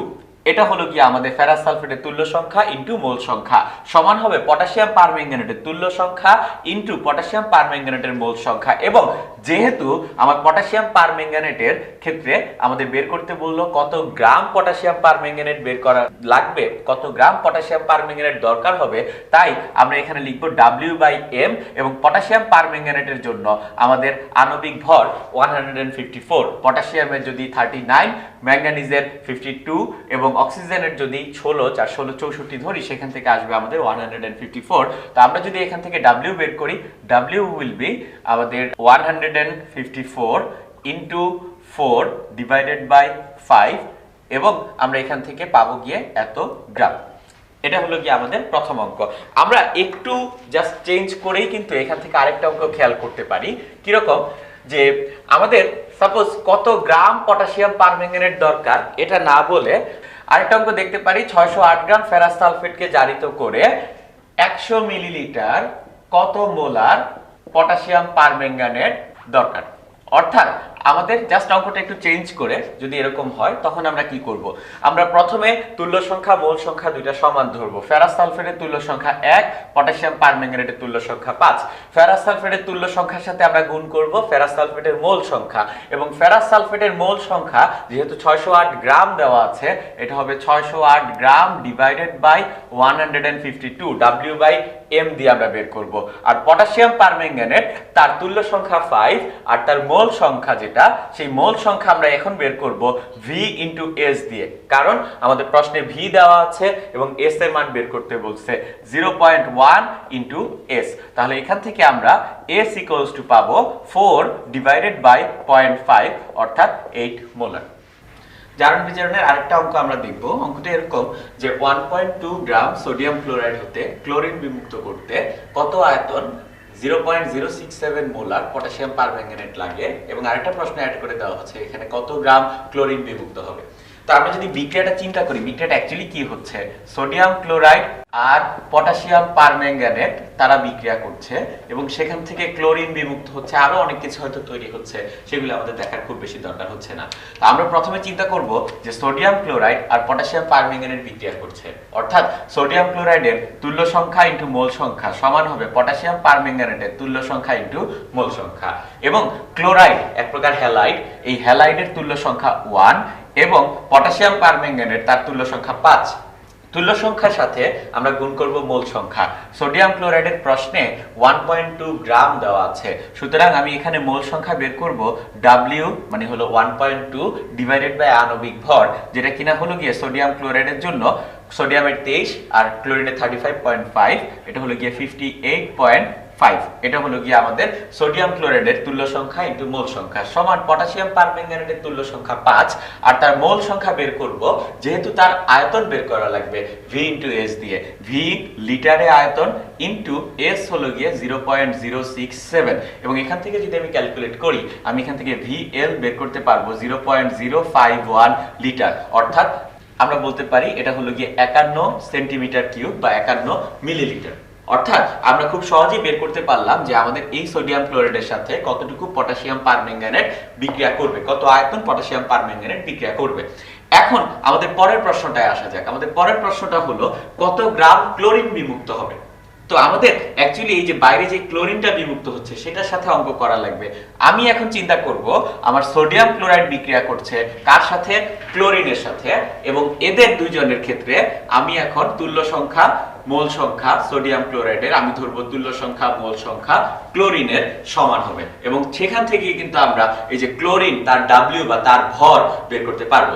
আমাদের একটা হলো হ্যালাইড আর একটা হলো হ্যালোজেন। আমরা জানি আমাদের হ্যালাইডের তুল্য সংখ্যা 1 এবং হ্যালোজেন তার তুল্য সংখ্যা 2। তুল্য সংখ্যার সাথে দুই ক্ষেত্রেই আমরা গুণ করব মোল সংখ্যা, এবং আমাদের সোডিয়াম ক্লোরাইডের জন্য মোল সংখ্যা যেহেতু 1.2 গ্রাম, সোডিয়াম ক্লোরাইডের মোল সংখ্যা হলো 1.2 ডিভাইডেড বাই 58.5, এটা হলো কি আমাদের সোডিয়াম ক্লোরাইডের তুল্য সংখ্যা ইনটু মোল সংখ্যা। আর ক্লোরিন যেটা একটা হ্যালোজেন তার তুল্য সংখ্যা 2 আর তার মোল সংখ্যা W বাই M, এখানে M হলো 71। W কেন, কারণ আমার ক্লোরিনের গ্রাম বের করা লাগবে, এবং এখান থেকে আমি যখন W বের করব আমাদের অ্যানসার আসবে 0.728 গ্রাম। অর্থাৎ আমাদের এই প্রশ্নের দুটো অ্যানসার, একটা হলো 51 সেন্টিমিটার কিউব পটাশিয়াম পারম্যাঙ্গানেট লাগবে এবং আরেকটা হলো গিয়ে 0.728 গ্রাম ক্লোরিন বিমুক্ত হবে। তো আমরা যে অঙ্কটা এখন দেখতে যাচ্ছি সেটা হলো গিয়ে 0.376 গ্রাম অশোধিত আয়োডিনকে বিক্রিয়া করাতে 17.1 সেন্টিমিটার কিউব 0.05 মোলার সোডিয়াম থাইসালফেট দ্রবণ লাগে, আয়োডিনের বিশুদ্ধতা কত? তো আমাদের এই ক্ষেত্রে যে আয়োডিনটুকু দেওয়া আছে সেই আয়োডিনটুকু বিশুদ্ধ আয়োডিন প্লাস ভেজাল আয়োডিন। আমরা বিক্রিয়া করে যে আয়োডিনের W বের করব সেই W হবে গিয়ে আমাদের বিশুদ্ধ আয়োডিন, এবং সেখান থেকে আমরা বিশুদ্ধতার হার বের করতে পারবো। তো এখানে আমাদের বিক্রিয়া করছে আয়োডিন এবং সোডিয়াম থায়োসালফেট। আয়োডিন বা হ্যালোজেন তার তুল্য সংখ্যা হলো গিয়ে 2 আর সোডিয়াম থায়োসালফেটের তুল্য সংখ্যা আমরা জানি 1। তাহলে আমাদের অঙ্কটা এরকম হবে যে 2 ইনটু মোল সংখ্যা সমান হবে 1 ইনটু মোল সংখ্যা। আয়োডিনের যেহেতু আমি ভর বের করব তাই আয়োডিনের মোল সংখ্যা আমরা বের করব W বাই তার আণবিক ভর দিয়ে, এবং আয়োডিনের আণবিক ভর হলো গিয়ে 2 ইনটু 127 তার পারমাণবিক ভর, 2 দিয়ে গুণ করলে আমরা পাই আণবিক ভর। আর সোডিয়াম থায়োসালফেটের মোল সংখ্যা আমরা পাবো যেহেতু প্রশ্নে সোডিয়াম থায়োসালফেটের আয়তন এবং ঘনমাত্রা দেওয়া আছে, তাই তার মোল সংখ্যা আমরা পাবো 17.1 ইন্টু 10⁻³ এত লিটার তার আয়তন ইন্টু তার ঘনমাত্রা হলো 0.05 মোলার। এটা যদি আমরা ক্যালকুলেটরে সলভ করি তাহলে এখান থেকে আমাদের W হবে 0.1085 গ্রাম। অর্থাৎ আমাদের 0.1085 গ্রাম বিশুদ্ধ আয়োডিন আছে, আর মোট আয়োডিন হলো 0.376 গ্রাম। তাহলে আমরা যদি অঙ্ক করে ফেলি, বিশুদ্ধতার হার পার্সেন্টেজ যদি আমরা করতে চাই 0.1085 ডিভাইডেড বাই 0.376 ইন্টু 100%, এবং আমরা ক্যালকুলেট করলে দেখব আমাদের এখানে অ্যান্সার আসতেছে 28.86%।